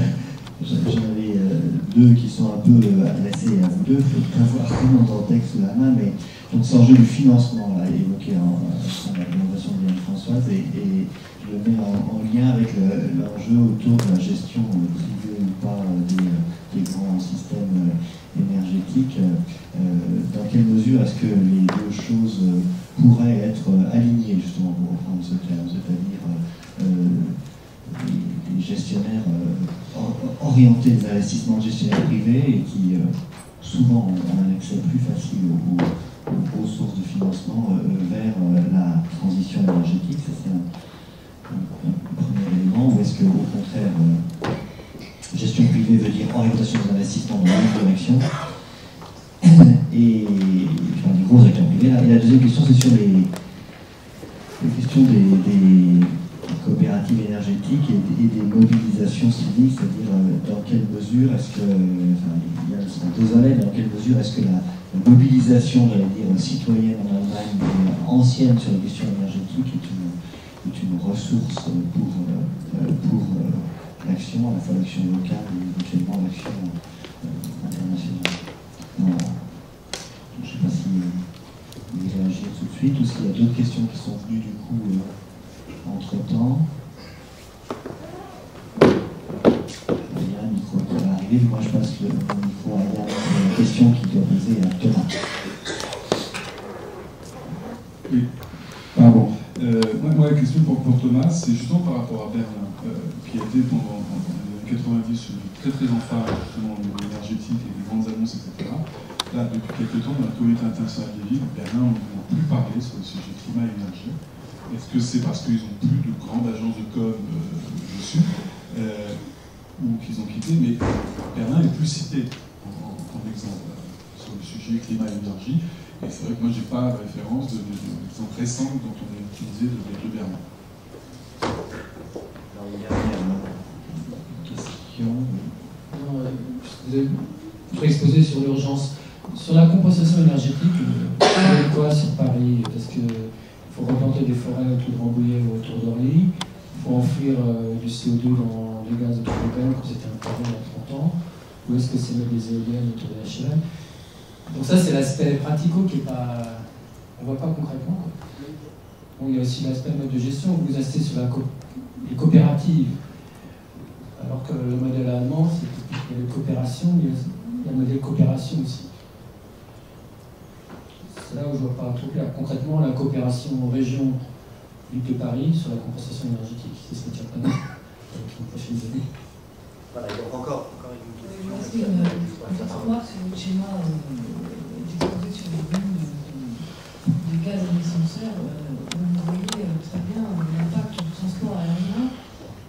On voit rarement parce que comme personne ne s'en sent responsable, il est toujours un peu mis sur le côté derrière les émissions de transport, les émissions liées aux résidences. Or, au vu de votre schéma, je vous en remercie, c'est une question que je n'avais pas vu, c'est quand même absolument massif et on entend peu de choses par rapport à cette question du transport aérien. Donc pourtant, on a vu ce matin, qui est infiniment lié comme le tourisme en partie, on a vu les dégâts, enfin les problèmes, pas les dégâts, mais les problèmes que peuvent poser un développement massif du tourisme, et on entend toujours parler d'autres choses. On entend parler de rénovation énergétique, avec des mesures coercitives, etc. Et ce transport aérien qui est quand même pas le fait de la majorité des gens, et qui pèse sur finalement pas nécessairement beaucoup de gens par rapport au pourcentage de dégâts. Voilà, j'aurais aimé savoir s'il y avait une idée là-dessus, si tout était sur la table, ou justement si cette question-là continue d'être un gros tabou du fait de l'impact en matière de développement économique. Sur la table, sous le tapis. Alors, Yann, puis Thomas, peut-être essayer de répondre aux différentes questions. Oui, alors je vais essayer de répondre bien sûr aux questions de compensation et d'aviation, mais sur la gestion privée, est-ce qu'elle a vraiment été plus économique que transition? Alors, moi j'ai une difficulté à répondre quand même parce que la gestion des réseaux de distribution, c'est le cas en Allemagne, n'est pas du tout le même système qu'en France, hein, vous le connaissez très bien. Même si tous les réseaux appartiennent aux collectivités, nous sommes obligés de les confier par délégation, soit à l'EDIS, soit à GRDF, par les traités de concession qui sont nationaux en plus. Si vous voulez faire des amendements, ce sont des contrats de convenance locaux, mais qui n'ont pas dans le traité de concession, qui reste quelque chose de national. depuis 1946, c'est un peu bizarre qu'on ne puisse pas adapter localement. Il nous semble quelque chose, parce que nous sommes en train d'essayer de renouveler le contrat de concession de gaz pour 2019. Ça fait 6 mois que nous sommes en rupture de négociation actuellement, du fait qu'on n'arrive pas à modifier un article juste d'intégrer la neutralité carbone dans ce document. C'est bête, mais c'est une difficulté. Non, en revanche, moi je ne suis pas sûr que gestion privée veut dire qu'on oublie transition énergétique et qu'on intègre ça, parce que pour beaucoup de nos entreprises, et nous dans le cadre du plan climat, on a un système qui s'appelle Paris Action Climat, qui regroupe des très grandes entreprises qui soutiennent le plan climat. J'ai peut-être 15 000 volontaires, mais j'ai 50 grandes entreprises parisiennes qui soutiennent le plan climat, dont la France, donc je pourrais revenir dessus. Elles intègrent aussi le risque économique lié au changement climatique. Et c'est la même chose aussi sur la gestion des réseaux. On le voit bien là, maintenant il n'y a pas un extrême climatique en ce moment dans le sud de la France, sauf sans que les réseaux soient impactés, les infrastructures ou les réseaux soient impactés. Donc si ce n'est pas intégré dans la politique de la concession, dans l'intégration, vision du schéma de la concession, c'est un gouffre économique au moment où la catastrophe arrive. Donc il faut à tout prix l'intégrer. Donc ça, je pense que c'est pas antagoniste. On peut l'avoir. Je ne sais pas comment la vision, bien sûr, demande là-dessus, on va pouvoir compléter, mais ce n'est pas du tout antagonique. Il faut juste arriver à l'intégrer, et c'est là la collectivité publique peut influencer sur le schéma directeur, sur le schéma de contrainte, sur aussi les autorisations de permis de construire par moment, etc. On n'a pas que le levier d'un plan climat, que je rappelle en France, tout le monde doit faire un plan climat, mais il n'est pas opposable. Bon, voilà, donc à quoi ça sert passer 18 mois et c'est un plan climat si on ne peut pas le rendre opposable, même pas au plan local d'urbanisme. Difficulté. Alors, sur la compensation, ce que j'ai fait très vite, nous, notre but déjà, c'est d'avoir un zéro émission local. Pour ça, il faut diviser par 2 la consommation énergétique et avoir 100% de renouvelables. Le 100% de renouvelables, je ne vais pas le faire sur mon territoire. Si j'en fais 20%, déjà, on est super content. Ce qui veut dire qu'il faut que je trouve 80% de production de renouvelables ailleurs, soit par les réseaux. Ce que vous avez entendu d'annonce nationale, ce ne sera pas 100% de renouvelables sur les réseaux français. Donc, il faut que je puisse investir en région sur de renouvelables dans des territoires ruraux. Et c'est la même chose sur l'alimentation durable. Un programme qu'on a entamé chez nous depuis 10 ans, c'est comment on investit avec de l'argent public des grandes villes sur des territoires ruraux, on peut redynamiser la vie rurale. On reprend toujours un côté très allemand, mais c'est comment reconnecter la ville-centre à son hinterland. C'est comment reconnecter au bassin rural. Et pour une fois, envoyer des externalités plutôt positives que négatives, ce qu'on a fait avec nos centres de tri, nos incinérateurs, etc., pendant des dizaines d'années, vers les communes d'abord de banlieue, puis rurales à force, ou même les plateformes logistiques ces dernières années. Donc voilà, parce que c'est pas en 2049 qu'on va compenser les émissions de Paris sur l'ensemble de l'enveloppe globale, parce que même si on arrive à réduire 80%, il resterait environ 5 millions de tonnes de CO2. Alors 5 millions de tonnes de CO2, si vous les compensez par de la forêt, ça vous fait une fois par an la taille de la région Île-de-France en forêt achetée. Au bout de 3 ans, vous avez acheté la Belgique. Donc il va nous falloir quelques Amazonies à force. Donc il faut bien qu'on trouve d'autres moyens, par de production de renouvelables, par effectivement du changement de l'agroforesterie vers les territoires agricoles qui puissent aussi stocker du CO2. Voilà. Donc c'est pour ça que je dis qu'il faut qu'on travaille ensemble. Mais là actuellement, nous ne travaillons pas, on travaille très bien pourquoi, sur des raisons plus politiques avec la région de France, mais nous travaillons très bien avec les fédérations des maires ruraux de l'Île-de-France. Je reviendrai peut-être après sur l'avion. On n'aura pas le temps. Vous allez voir. Merci. Donc, je vais essayer de faire court. Concernant les financements, on voit des exemples concrets à Berlin, en tout cas, puisque c'est un cas dont je peux parler. Vattenfall, je ne dirais pas comment canaliser les investissements, par exemple, d'un gestionnaire de réseau dans les énergies renouvelables, mais en tout cas, on voit clairement qu'il y avait 3 centrales à charbon à Berlin. La première a été éteinte, a été gérée par Vattenfall, a été éteinte cette année, début de cette année. Ils avaient aussi le gros chantier de mine de charbon dans le Lausitz, ils l'ont rendu, je ne sais pas qui, mais enfin on voit quand même une certaine forme, je dis pas je ne sais pas s'ils investissent dans les énergies, je crois qu'ils ont investi dans une centrale biomasse par exemple, mais il y a moyen, enfin par la pression des institutionnels, on voit quand même qu'il y a un moyen de rediriger d'une certaine manière les investissements à ce niveau-là. Concernant les coopératives énergétiques ou les initiatives citoyennes comme ressources, dans quelle mesure je pense qu'elles jouent un rôle d'expérimentation, comme on a pu le voir à Aix-la-Chapelle, qui pour moi, je le dis encore une fois, un cas encore trop peu étudié, mais qui a quand même donné lieu à une loi allemande qui a eu un impact très important au domaine international, j'imagine, puisque c'est qu'on fait le prototype pour la loi sur les énergies renouvelables. Donc, c'est aussi la sensibilisation des populations locales, je pense qu'il ne faut pas négliger.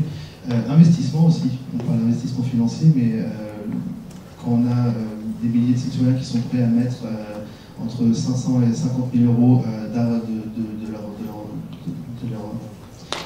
financement dans une coopérative pour faire avancer la transition énergétique, il faut dire aussi que les coopératives assurent un retour sur investissement de 4% en ce moment, ce qui n'est pas négligeable. Donc il y a aussi l'intérêt financier, parce qu'il y a un contre-exemple aussi de la coopérative de Iéna, où ils ont monté une coopérative énergétique, ils ont une part de la gestion du réseau, et par contre ils sont bien embêtés maintenant parce que la plupart des gens qui ont investi dans cette coopérative énergétique sont plus intéressés par l'aspect financier que par l'aspect environnemental.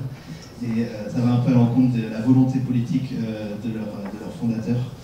Et ils ont un peu du mal, et comme c'est un principe démocratique, si la majorité décide de garder les 4% de ressources sur investissement, pour eux, ils ne peuvent rien faire.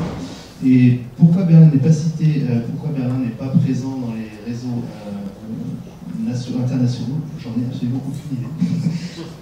Je pourrais dire peut-être que ils ont peut-être trop à faire avec leur politique énergétique locale en ce moment, j'en sais rien, ça a l'air d'être un sacré chaos politique et juridique en ce moment, peut-être, mais je ne pense pas que ce soit la seule réponse à ça. Peut-être que Cyril a l'explication. En tout cas, merci. On va profiter pour te déplacer vers le pupitre parce qu'on va te donner la parole. Juste là-dessus, Berlin, en fait, c'est une capitale, et ce n'est pas les capitales qui ont commencé sur l'action énergie climat, ni Paris ni Berlin. Et en plus, ils étaient en proie avec la réunification et donc l'arrangement des réseaux entre l'Est et l'Ouest. Il fallait tout reconnecter au niveau énergétique. Et donc la réunification, on les a complètement noyés pendant un certain temps. Maintenant, la pression, elle vient que de la base, que des citoyens, parce que justement, les politiques publiques sont faites à Berlin. Et elles ont, de mon point de vue, toujours été, sur la question climat. Ça nous met au constat de Yann qu'effectivement, ils étaient beaucoup plus présents, médiatiquement, il y a quelques années. Médiatiquement, c'est ça. Donc, alors, dernière intervention de la session, Cyria Emilianov. Oui, alors c'est un petit peu, ça va être un peu difficile de présenter en 20 minutes, mais je vais tâcher de le faire. 19. Une synthèse sur l'action des réseaux de villes pour le climat, des réseaux de villes transnationaux. Et je dois dire qu'Olivier m'a posé une question, quelle efficacité des réseaux municipaux transnationaux? Je vais m'efforcer d'y répondre, mais ça va être forcément un petit peu schématique. Et il y a beaucoup d'hypothèses derrière ça, mais on pourra y revenir au niveau des questions plus tard. Alors, les réseaux municipaux transnationaux dédiés à l'action climat-énergie, on peut, quand on les analyse, distinguer 3 phases historiques. La première phase, la première génération de réseaux se joue à la charnière des années 80-90 et c'est c'est une signature de l'entrée des villes dans l'ère du Global Change, pour pas dire le gros mot d'anthropocène. On est dans la période d'élaboration du protocole de Kyoto et aussi dans la préparation de Rio. Suite au rapport du GIEC en 1990, 3 réseaux se créent qui vont avoir un rôle majeur. Donc c'est ICLEI, Énergie-Cité, l'Alliance Climat, mais ICLEI, dédicace spéciale, on va le retrouver. Et ces 3 réseaux sont dédiés aux questions d'énergie, climat et de durabilité de manière indissociable. Parce que la question énergie-climat est au cœur de l'invention de la ville durable en termes opérationnels. Elle n'est pas, c'est pas une question qui rattrape la durabilité, mais elle est bien présente à l'origine de la problématique. Ces premiers réseaux vont avoir des appuis et des fonds publics limités. Ils fonctionnent avec peu de fonds, quelques fonds du PNUE, de la DG11, de la DG Environnement, de l'UE. Et ils ajoutent en fait à l'écologie qui existait préalablement, aux formes d'écologie, ils ajoutent la prise en compte du dérèglement des grands cycles biogéochimiques. Au 19e, on avait pris en compte l'écologie dans l'urbanisme au nom de l'hygiène. Ensuite, dans les années 70, après les chocs pétroliers, il y a eu une écologisation de l'urbanisme, surtout aux États-Unis, au nom de la raréfaction des ressources et du pétrole en particulier. Voilà, dans les années 90, c'est le Global Change qui s'impose. Et pour des associations comme ICLEI ou Climate Alliance, L'enjeu premier, c'est de développer des capacités de régulation locale et transnationale du Global Change. Alors bien sûr, ces idées sont déjà présentes dans les travaux académiques sur les villes durables dès les années 90, mais ce sont des idées théoriques en quelque sorte. Les travaux au début des années 90 montrent très bien les externalités écologiques de la croissance urbaine, montrent très bien les injustices environnementales locales et globales qui en résultent. On peut les relire aujourd'hui, ils sont encore visionnaires, ces travaux. Je pense aux bouquins d'Octon et Hunter et même aux travaux de Mitchell.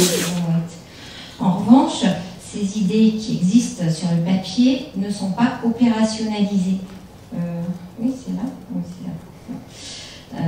Ne sont pas opérationnalisées. Et il va revenir en fait aux réseaux municipaux transnationaux de villes dédiés au climat, énergie-climat, de les opérationnaliser. Alors, ces réseaux de villes vont enrôler un nombre croissant de collectivités locales pour plusieurs, en argumentant sur plusieurs registres. Un registre très classique, c'est que bon, appartenir à ces réseaux, c'est s'affirmer sur la scène internationale, transnationale et mondiale, tout à la fois. C'est aussi reprendre en main la question énergie-climat à l'échelle locale pour un ensemble de raisons, très anti-nucléaire en Allemagne, refus du centralisme énergétique et politique en France avec l'énergie citée, c'est le cœur de cible, ou développement local. Puis, un autre argumentaire va apparaître plus tard, dans un second temps, pour enrôler un nombre croissant de villes. C'est qu'il est temps que les villes mènent des politiques de protection, on pourrait les appeler comme ça, vis-à-vis des effets menaçants de global change, donc accès aux ressources, perturbations climatiques, aujourd'hui conflits, processus migratoires. Dans tous les cas, ces motifs d'action sont essentiellement politiques.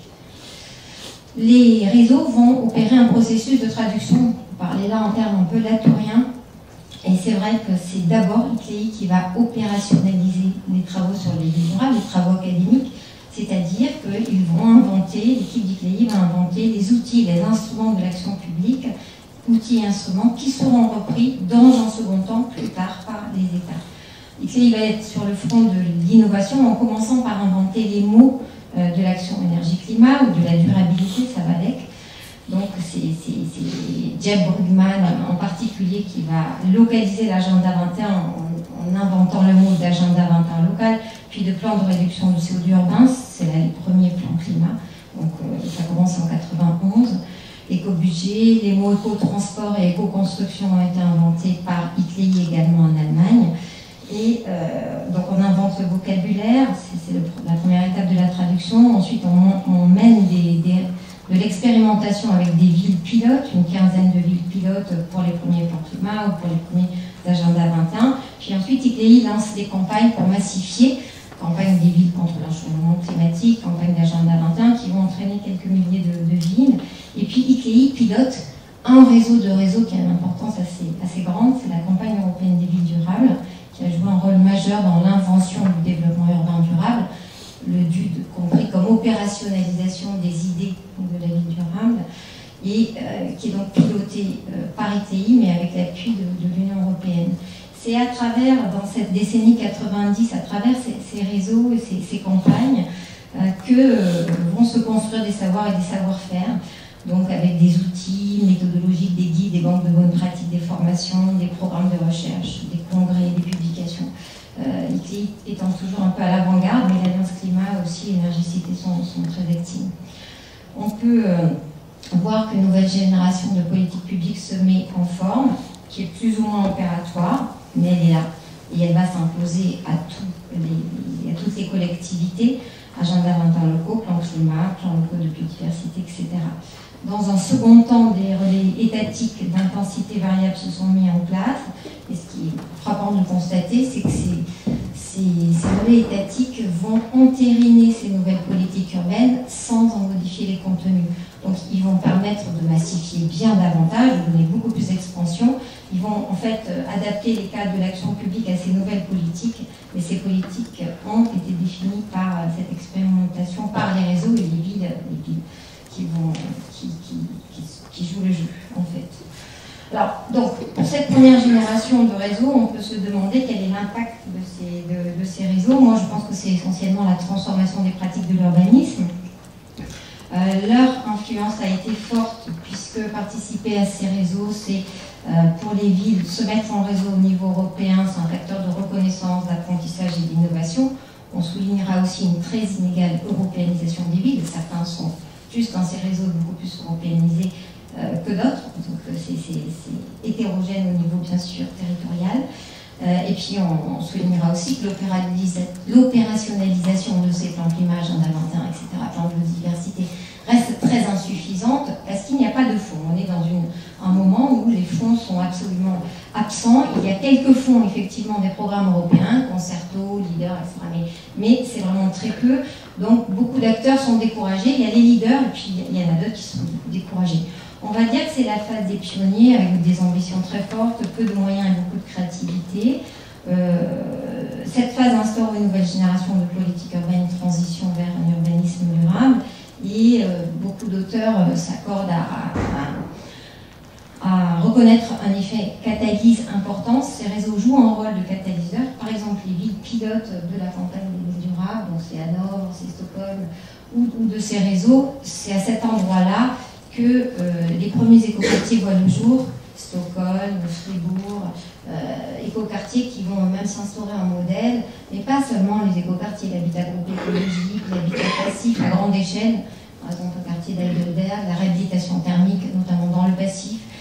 Tous ces ferments, ces germes sont nés dans les villes qui sont en fait des têtes de réseau. Fribourg, c'est la tête de réseau d'ICLEI, ICLEI Europe. Voilà.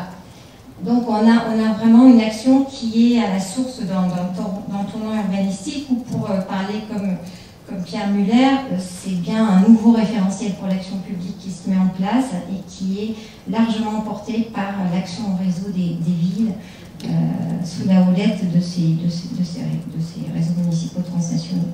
Alors à l'échelle locale, leur impact peut être plus faible et on a des configurations très différentes.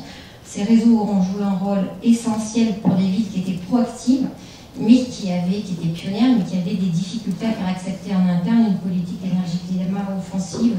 On peut prendre pas mal d'exemples, mais par exemple Hanovre, une politique très, très offensive et qui est une des 3 villes coordinatrices de la campagne européenne des villes durables. C'est une ville dont le plan climat en 1995 est porté par les Verts dans une alliance rouge-vert. Et les Verts, évidemment, n'entraînent pas l'adhésion des sociodémocrates. Et donc le fait de devenir tête de réseau et d'avoir un leadership international, enfin transnational, va beaucoup aider l'équipe locale à accepter cette politique très, très offensive en matière d'écoquartier, de plan climat, enfin, la politique d'Hanovre. Pareil pour Stockholm, puisque Stockholm s'est imposé, a construit un leadership, et quand les conservateurs vont arriver au pouvoir, les libéraux conservateurs dans les années 2000, ils veulent supprimer le plan climat, arrêter complètement cette politique-là. Il y a un flottement pendant 2 ans, mais le leadership de Stockholm est tel que l'équipe qui s'est substituée aux sociodémocrates se rend compte que c'est irréversible et que Stockholm ne peut pas sortir de cette politique exemplaire. Et donc ils vont relancer 2 ans après le plan climat avec beaucoup de volontarisme et un moment d'appropriation. Donc là on voit que le rôle des réseaux, du positionnement dans ces réseaux est très important pour la légitimité en local de politiques qui peuvent être absolument controversées au niveau local, puisqu'elles ne sont portées que par quelques écolos, pour le dire vite. Bon, ça c'est pour les villes très engagées dans l'action climatique. Pour les autres, les réseaux sont impuissants s'il n'y a pas de leadership local pour porter ces politiques. Donc voilà, ça ne sert à rien d'avoir des injonctions s'il n'y a pas des leaders locaux. Et puis pour d'autres catégories de villes, les réseaux ont été secondaires parce que les relais se sont démultipliés, les relais étatiques, par exemple l'appel à projet écoquartier en France, les régions, les agences diverses, ce qui fait que ce n'est pas forcément les réseaux qui ont impulsé des politiques de durabilité ou d'action climat-énergie à l'échelle locale. La phase 2, il faut que je me dépêche. À partir de 2005, les Russes ont ratifié le protocole de Kyoto, donc on est dans le moment de l'entrée en vigueur du protocole de Kyoto. Alors là, forcément, les évolutions sont fortes, on peut en distinguer 3, avec 3 objectifs assez différents.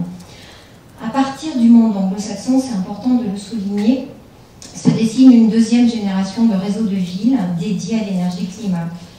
Michel Acuto parle de... Alors, ces réseaux de villes font appel aux fondations philantro-capitalistes, comme les appelle Michel Acuto, et aux partenariats publics-privés. Là, l'idée, c'est de mobiliser des fonds, parce qu'il n'y en avait pas beaucoup, à une autre échelle, beaucoup plus massive, et d'opérer un forçage vers une économie bas carbone. On est là dans l'univers du Commonwealth, donc Londres d'abord, mais après le Commonwealth. Alors, deux exemples de ces réseaux, à partir de 2005, le C40, qui va s'allier à la Clinton Climate Initiative en 2007, puis à la Banque mondiale. Bloomberg, qui a un rôle central dans le C40, qui était un proche de la famille Clinton. Et là, il s'agit en fait de positionner les métropoles globales sur la question énergie-climat. Elles étaient peu positionnées, parce que dans la campagne européenne des villes durables, c'était des métropoles secondaires, mais pas les capitales, pas les global cities. Elles étaient très peu présentes. Quelques exceptions près comme Stockholm.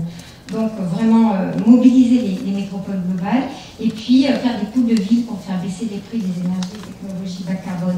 Donc un centrage partenariat public-privé très fort avec des gouvernances hybrides aussi entre acteurs privés et publics. Même chose pour 100 Resilient Cities, appuyé par la Fondation Rockefeller, dont l'objet, c'est d'associer le secteur privé et industriel aux solutions, c'est-à-dire de servir une révolution industrielle, mais où les villes redéfiniraient elles-mêmes les règles du marché pour appuyer une économie circulaire, relocaliser, où les villes s'engageraient dans un design collaboratif avec les acteurs privés. En revanche, dans l'Union européenne, les logiques restent différentes.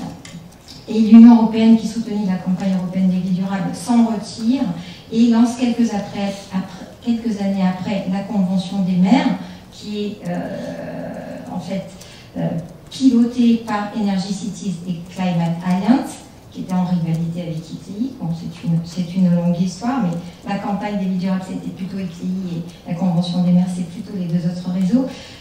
Et là, dans cette initiative, on se situe clairement dans une optique de gouvernance multiscalaire du climat, c'est-à-dire que les villes doivent s'allier volontairement, elles sont quelques milliers, 7000 à signer la Convention des maires européenne, elles s'allient volontairement pour mettre en œuvre le paquet énergie-climat de l'Union européenne. Donc on a un alignement multiscalaire sur la politique européenne, où la régulation publique est beaucoup plus importante que dans ces réseaux anglo-saxons. Sachant que Londres, par exemple, et les villes britanniques ont toujours déserté la campagne européenne des villes durables. Donc, dans cette campagne européenne, il n'y avait pas le monde britannique, pour le dire de manière assez simple. Et puis, troisième évolution, la question énergie-climat s'élargit aux villes des Suds, et donc des associations non dédiées, comme UGCL, je ne sais jamais comment le prononcer, l'Union, bon, voilà. CGLU, voilà, ouvre à partir de 2009 un groupe climat, notamment Ronan Dantec a né une cheville ouvrière. Et là, c'est l'activation des réseaux de villes traditionnels, donc non dédiés à la question énergie-climat, commence à agir de plus en plus de manière offensive pour mobiliser des ressources, c'est notre objectif, massivement, notamment parce que les villes des Suds vont rentrer dans la course et que là, comme il l'a expliqué tout à l'heure, il va falloir dégager de la finance. Alors la dernière phase à partir de la COP21, c'est la fusion de tous ces réseaux, pour le dire vite. Donc on est dans l'ère des coalitions globales. Donc il y a eu deux types de fusion. En 2014, le pacte des maires s'est constitué sous la houlette de Bloomberg avec l'appui de UN Habitat. C'est le C40, ICLEI et l'UCLG, j'y arriverai pas, qui ont fusionné. Et deuxième étape, en 2017, Compact of Mayors, le pacte des maires, a fusionné avec la Convention des maires européenne pour former la Convention mondiale des maires pour le climat. Et là, un des objectifs centraux, comme vous l'a annoncé Ronan tout à l'heure, c'est la finance climat au service des villes, avec tout un tas de propositions et cette idée, cette utopie de rendre, de révolutionner la finance internationale, de la rendre compatible et de la canaliser directement au service des villes. Donc appuyer les marchés carbone territoriaux, mais aussi décentraliser les politiques d'investissement, développer une ingénierie financière urbaine. Les propositions sont multiples dans la feuille de route de Marrakech en 2016. Cette dernière évolution crée beaucoup de frictions dans l'univers des réseaux de villes qui ne sont pas d'accord, les anciens, avec toutes ces orientations. Il y a des points d'accord, il y a des points de friction, j'ai relevé 2 points de friction importants. Dans la nouvelle Convention des maires, il n'y a pas d'obligation de résultat, mais seulement une obligation de rendre des comptes. Dans la Convention européenne, les villes devaient s'efforcer d'atteindre les 3,20 et donc en tout cas, elles devaient produire des rapports où elles étaient évaluées pour voir quel chemin elles avaient parcouru et certaines étaient exclues si les efforts étaient trop bas. Dans la nouvelle Convention des maires, il suffit simplement de rendre des comptes, c'est-à-dire d'adhérer à un registre climatique carbone mis en place par ICLEI où on montre une transparence en termes de calcul des émissions de GES sur toutes les actions des villes à proposer. Et cette transparence est comprise comme un élément clé pour attirer des capitaux et développer la redevabilité ou la comptabilité. Voilà. Alors évidemment, dans cette démarche-là, on perd l'élément contractuel qu'il y avait dans la Convention des maires européenne, mais aussi ça normalise les projets urbains. Quid de l'expérimentation qui est si importante dans ces réseaux de villes, ou même de la comptabilité locale par rapport aux électeurs qui peuvent avoir d'autres besoins, les électeurs du maire, que cette redevabilité vis-à-vis des gaz à effet de serre qui n'est pas forcément facilement compréhensible par les habitants d'une ville. Deuxième problème, un problème de priorité. On dirait que la Convention globale des maires est alignée pour changer d'échelle en termes de massifier les financements, avec un alignement sur l'afflux d'investissements financiers et les partenariats publics-privés, alors que les réseaux européens, je pense à Énergie Cité notamment, travaillent davantage sur la démocratisation de la transition énergétique, c'est-à-dire sur des partenariats entre sociétés civiles et pouvoirs publics.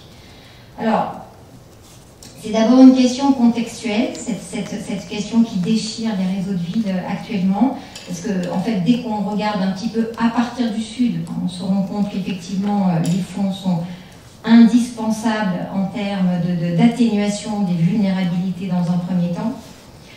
Mais c'est aussi une question idéologique. Les uns, ceux du Commonwealth, pour le dire simplement, pensant qu'on peut transformer l'économie et la finance au sein du cadre néolibéral pour déployer d'autres modèles qui pourraient nous sortir d'affaires. Les autres pensant que la question est mal posée, qu'il faut plutôt... enfin, c'est schématique, parce que bien sûr il faut faire les deux, mais d'autres réseaux pensant plutôt qu'il faut partir des citoyens, des communs, du collaboratif, du peer-to-peer, pour d'abord changer les modes de gouverner, pour d'abord changer la culture, et que c'est ce changement-là, impliquant tous les citoyens, une révolution démocratique en quelque sorte, une démocratisation de la transition énergétique qui permettrait de transformer l'économie vers des formes d'économie relocalisée, circulaire, etc. Donc, voilà, on en est là. Si on est pragmatique, on se dit que les deux sont absolument indispensables parce que le temps urge sur ces questions. Alors, pour conclure, quels effets des réseaux municipaux transnationaux en phase 1 et 2, c'est-à-dire années 90 jusqu'à, on va dire, jusqu'à la COP 21, eh bien, ces réseaux ont créé une nouvelle sphère d'autorité, c'est-à-dire qu'il y a aujourd'hui une gouvernance urbaine du changement climatique qui a été récemment consacrée par le GIEC, donc les villes se sont imposées une sphère d'autorité légitime. Ensuite, ces réseaux ont accéléré l'européanisation des politiques urbaines, ça me paraît très évident, et puis ils ont concrètement impulsé un tournant urbanistique, une transition vers un urbanisme durable. En phase 2 et 3, on voit une normalisation à venir des projets urbains, puisque ces projets urbains doivent être bankable avant tout. Voilà, quid de l'expérimentation. On voit la construction d'un marché global de la ville bas carbone, smart, résiliente, par des acteurs transnationaux privés, alliés à des acteurs transnationaux urbains. C'est deux types d'acteurs transnationaux qui s'alignent. C'est beaucoup trop tôt pour deviner quel sera l'impact sur les villes des Suds de l'action de ces réseaux, quel impact sur l'économie et la finance. On voit simultanément un processus de dépolitisation et aussi de repolitisation en tension de la ville bas carbone ou résiliente. Et le dernier mot, pour finir, un point de vue plus personnel, plus prospectif, quelle sera la prochaine étape de ces réseaux aux abris. Je pense que la question de la sécurité climatique va s'imposer de plus en plus fortement. Sécurité des implantations humaines, des approvisionnements alimentaires et énergétiques des services écosystémiques à minima, sécurisation des processus de migration, des migrants, des populations urbaines. C'est par exemple le travail du Fearless en réseau de ville aujourd'hui qui s'appelle Fearless Cities. L'évolution tendancielle lourde, elle est très certainement à la sécurisation des élites aujourd'hui. Beaucoup d'élites sont très conscientes de l'effondrement qui est devant nous et se préparent d'une façon qui relève de la boîte noire en grande partie, y compris dans des scénarios transhumanistes. La sécurité risque de devenir le marqueur principal de l'inégalité. Et le rôle des réseaux municipaux transnationaux dans ce contexte, ça pourrait être celui qu'ils ont toujours eu, enfin à l'époque où historiquement ils se sont mis en place dans l'entre-deux-guerres, à savoir défendre la paix, essayer de limiter les conflits résultant des migrations climatiques et de ce qui est devant nous. Une autre question aiguë, c'est face à ces besoins aigus de protection, de vulnérabilité tous azimuts, assiste-t-on en reflux de la démocratie? Bon. Il y a des initiatives intéressantes aujourd'hui, je pense au Human Smart Cities Manifesto, donc un réseau de villes qui tente de redéfinir la Smart City pour la redéfinir entièrement de manière humaine, c'est-à-dire par rapport à l'innovation sociale, au gouvernement ouvert et au co-design, à la co-construction de nouveaux services urbains, de business model et de politiques publiques. C'est tout à fait émergent, mais on sent ça de manière assez concrète. C'est aussi une des orientations d'Énergie-Cité. La tendance lourde, ça va pas du tout dans ce sens. On est vraiment sur... Enfin, pour moi, on est dans une ère de technopolitique et de géo-ingénierie montante face à l'urgence. Et là, on se dit que les réseaux de ville auront encore beaucoup de boulot pour défendre des options démocratiques dans la crispation des enjeux climatiques qui sont devant nous. C'est une vision assez pessimiste, mais ça peut être discuté. Vous l'aviez noté, et donc on a 1 minute et demie pour se remonter collectivement le moral. Qui souhaite commenter ou poser la première question, alors soit directement en lien avec l'intervention de Cyria, soit en faisant le lien avec l'intervention précédente, il y a des liens nombreux. Ah ben voilà, Yann va commencer. Je vais essayer d'être court, ça va être difficile. Oui. On est en membre quasiment de tous les réseaux cités sauf Climate Agreement. Il y a 2 points qui manquent par rapport à tout ce qui a été dit. La première, c'est qu'effectivement, sur la première phase, je ne vais pas revenir dessus, je suis parfaitement d'accord, sauf que dans cette première phase, ce sont des réseaux principalement, on va dire, de techniciens. J'en étais, voilà. Mais réservés aux membres des techniques des villes, certains correspondants ou autres. Dans la deuxième phase, et particulièrement aux alentours de la COP21 et après, c'est devenu aussi des réseaux politiques, où les hommes politiques, les maires, les présidents de région ont trouvé l'intérêt de venir voir ce qui s'est passé et de reprendre la leadership. Et ça, c'est fondamental pour nous, pour les techniciens. C'est bien qu'on discute entre nous, on a d'ailleurs notre capacity building, comme je l'ai dit, mais si c'est pas porté politiquement, ça fait chou blanc. Et le point qui manque légèrement, ça a été dit quand même sur l'objectif de la première phase, c'est que s'il n'y avait pas eu tout ça, les villes ne seraient pas rentrées en termes de reconnaissance, d'abord européenne, parce que même la Convention des maires, quand la Commission a financé l'Université derrière avec la métaphore, elle n'y croyait pas. Au départ, on était 75, on est devenu 7000, ils avaient donné 1 an pour franchir tel cap, etc. Parce qu'il faut vous rappeler que la Commission ne s'intéresse en financement qu'aux régions. C'est son échelle minimale. Et donc c'est la première fois qu'elle commençait à descendre pour les villes. Et les villes ont trouvé un intérêt aussi de la coup, c'est que si on était membre de la Convention, on avait plus facilement aussi les projets européens. Donc il y a eu un cercle vicieux, mais positif à un moment donné. Et l'autre point quand même, les villes, elles ont été citées dans le préambule de l'accord de Paris et dans la décision de l'accord de Paris. Et ça, c'est le lobbying des réseaux. Et entre autres, qui a changé aussi son secrétariat, qui est passé à Bonn, au siège de la Convention cadre des Nations Unies sur le climat, pour pouvoir influencer et faire du lobbying de près, pour pouvoir être reconnu. Ça a l'air de rien, ce petit texte dans l'accord de Paris, mais c'est la première fois où, au même niveau que les peuples autochtones ou autres, on reconnaît le rôle des collectivités. À partir de là, on peut rentrer dans la phase dangereuse, effectivement, du financement. Mais si on n'était pas reconnu à ce niveau-là, on ne rentrait pas dans la partie financement. Donc là, je partage le point de vue que pour l'instant, il y a une vision, moi je ne vais pas comme l'Ouest, mais anglo-saxonne, de la gestion des plans climat et du financement des plans climat. Il faut faire attention. Mais heureusement, il y a quelques villes latines importantes dedans, on va considérer dans les villes latines, qui luttent pour essayer de faire reconnaître qu'il peut y avoir une différenciation et une appréciation, ce qu'on a marqué dans l'accord de Paris, des plans climat et de l'action locale.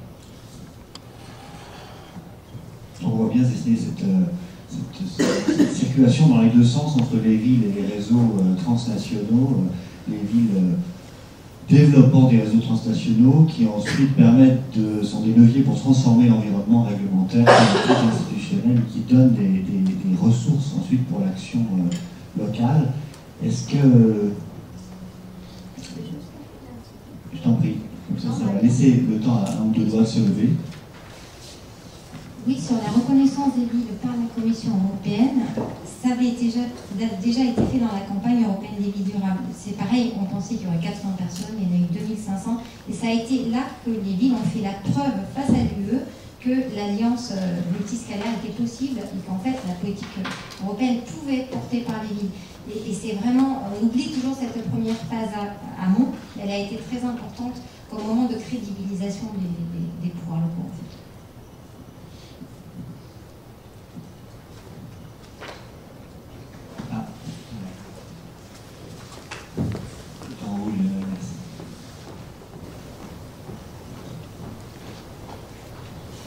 D'autres questions avant que je redonne la parole aux intervenants, parce qu'ensuite on va partir en pause. Non? Allez, dis-moi. Achille Billy, je suis enseignante en sciences politiques. Merci beaucoup pour cette présentation. Ça m'a semblé d'autant plus intéressant que les réseaux de villes sont, en tout cas à ma connaissance, tout particulièrement dynamiques dans le secteur des politiques climatiques. J'ai juste une question. On a vu des phases concernant la vie des réseaux, leurs objectifs, leur fonctionnement, etc. Est-ce que vous mettez ça en parallèle avec le niveau d'engagement, à savoir engagement et potentiel désengagement de certaines villes? Est-ce que vous avez en tête des cas de villes qui, à un moment, est-ce qu'il y a une carte de l'engagement des villes qu'on peut mettre en parallèle avec ces phases, et des villes qui sont moteurs à un moment donné et qui en sortent, et du coup avec une lecture de la question de l'impact qui revient tout le temps, mais qui pourrait être croisée avec cette carte-là? Je complète, merci pour cette question, je complète avec une question complémentaire sur le degré de corrélation, d'adéquation entre engagement international des villes et action locale contre le climat. C'était aussi une question de la session, c'est-à-dire est-ce que vraiment les villes les plus actives localement sont celles aussi qui sont les plus mobilisées internationalement? Alors peut-être sur une question large comme ça, on peut prendre rapidement les points de vue de nos intervenants et puis ensuite on conclura pour laisser un peu de pause avant la prochaine session. Sur ces trois phases de réseau qui correspondent aux négociations internationales, les réseaux se calquent, les réunions de mer se calquent à chaque fois sur les COP. C'est pour ça que c'est d'abord les négociations internationales qui pilotent la vie de ces réseaux. Ce ne sont pas les mêmes villes à chaque fois qui sont dans les années 90. On a les villes pionnières d'ICLEI, qui sans capital pratiquement. Après le C40, c'est l'inverse, c'est les global cities, les villes globales, donc les capitales, mais aussi quelques villes du Sud et celles du Commonwealth qui rentrent dans le jeu. Dans la troisième phase, on a Accra, on a les villes d'Afrique subsaharienne, les villes chinoises, etc. Donc géographiquement, c'est une extension en fait géographique. Et après, est-ce que les pionnières sont toujours dans la course? Tout dépend en fait du pilotage politique. Mais certaines, comme Stockholm, parce que Stockholm est une action multiscalaire. La Suède, on en a parlé, a une action assez forte. Donc là, Stockholm est toujours dans la course. Voilà. Hanovre, on en parle beaucoup moins, parce qu'il y a eu des changements de personnes, de leadership. Ça tient souvent à des humains, en chair et en os, et parfois, c'est pas assez robuste pour être pérennisé dans le temps. Mais ça reste il y a quand même des foyers d'innovation. On parlait de la Californie ce matin ou tout à l'heure. Bon voilà, Fribourg, il y a des foyers qui restent assez actifs. Est-ce que le niveau d'engagement local est lié à l'engagement international? Je dirais que les têtes de réseau doivent obligatoirement montrer une certaine exemplarité, sinon elles perdent toute crédibilité. D'autres, en fait, endossent les objectifs d'ICLEI en toute inconscience, parce qu'elles n'ont absolument pas les moyens, dans leur cadre institutionnel, je pense à des villes du Sud, et pas seulement, de réduire de 80% ou même de 30% les gaz à effet de serre. Donc cette question de l'efficacité de l'action climat dépend beaucoup des cadres nationaux, des cadres institutionnels dans lesquels elle se situe. Et donc pour y répondre, à chaque fois il faut revenir à l'échelle nationale. On a beaucoup moins de marge de manœuvre en France que lorsqu'on tient les réseaux de chaleur et d'électricité à l'échelle locale, comme ça a été dit sur la Suède ou dans certains cas sur l'Allemagne. Donc voilà, c'est très complexe. Merci. Thomas? C'est une très bonne question et si on trouve une réponse comme ça, je pense que c'est très complexe aussi, ça dépend des conditions politiques comme Cyril a dit. Je ne sais pas s'il y a, à mon avis, il n'y a pas d'études vraiment faites dessus, mais regardez par exemple le cas de Fribourg que je connais au niveau local et de savoir que c'était par exemple le fief d'Icléi, et c'est de voir s'il y a justement à la période où Fribourg était derrière la création d'Icléi ou derrière soutenir Icléi, si c'était la période où ils ont été aussi actifs au niveau local dans le quartier Vauban, etc. Et donc là, on pourrait essayer d'avoir des traces de relations entre le réseau et l'échelle locale, de la systématiser. Je ne sais pas si on entend parler que Berlin n'est pas au devant de la scène en ce moment et que c'est un chaos énergético-politique à l'échelle locale. Peut-être qu'il y a aussi un lien entre les deux, mais la systématiser, être des facteurs. Non, mais ça donne des éclairages en tout cas. Je voudrais stimuler aussi que les têtes de réseau sont dans une position un peu différente du peloton, si on veut. Yann? Oui, effectivement. Et puis même les réseaux, d'ailleurs, cherchent des têtes qui peuvent être des leaders ou qui sont des leaders. Un réseau qui n'a pas un leader exemplaire est mal barré, entre guillemets. C'est que maintenant, c'est assez drôle. Les jeux des présidences, avant, on prenait un président parce qu'il était charismatique, représentait une grande ville. Maintenant, on essaie de prendre un président qui certes représente quelque chose, mais qui fait quelque chose aussi. Donc c'est assez drôle d'ailleurs de voir une course diplomatique aux présidences. Néanmoins, qu'il ne faut pas s'arrêter à ça.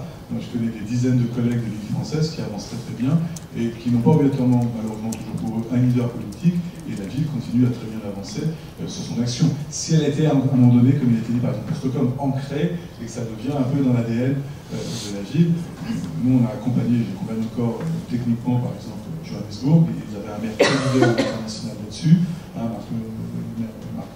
Mark Stowe, pardon. Il a été battu de manière très très limite aux élections par un maire local qui a tout rebasé sur son action centrale. Moi, je me souviens, j'ai fait une réunion de coopération technique, on était reçu par le nouveau député maire local sur le climat qui a commencé en disant « Je suis climato-sceptique et je ne crois pas du tout ce que vous faites. » Bon. Et mon collègue homologue là-bas prend après la parole et pendant une demi-heure, explique à nous, alors qu'on connaissait bien le sujet, parce qu'on les a accompagnés, tout ce que faisait la ville de Johannesburg en changement climatique et tout ce qu'ils allaient faire dans les 10 prochaines années, devant leur élu climato-sceptique. Moi, je ne peux pas le faire.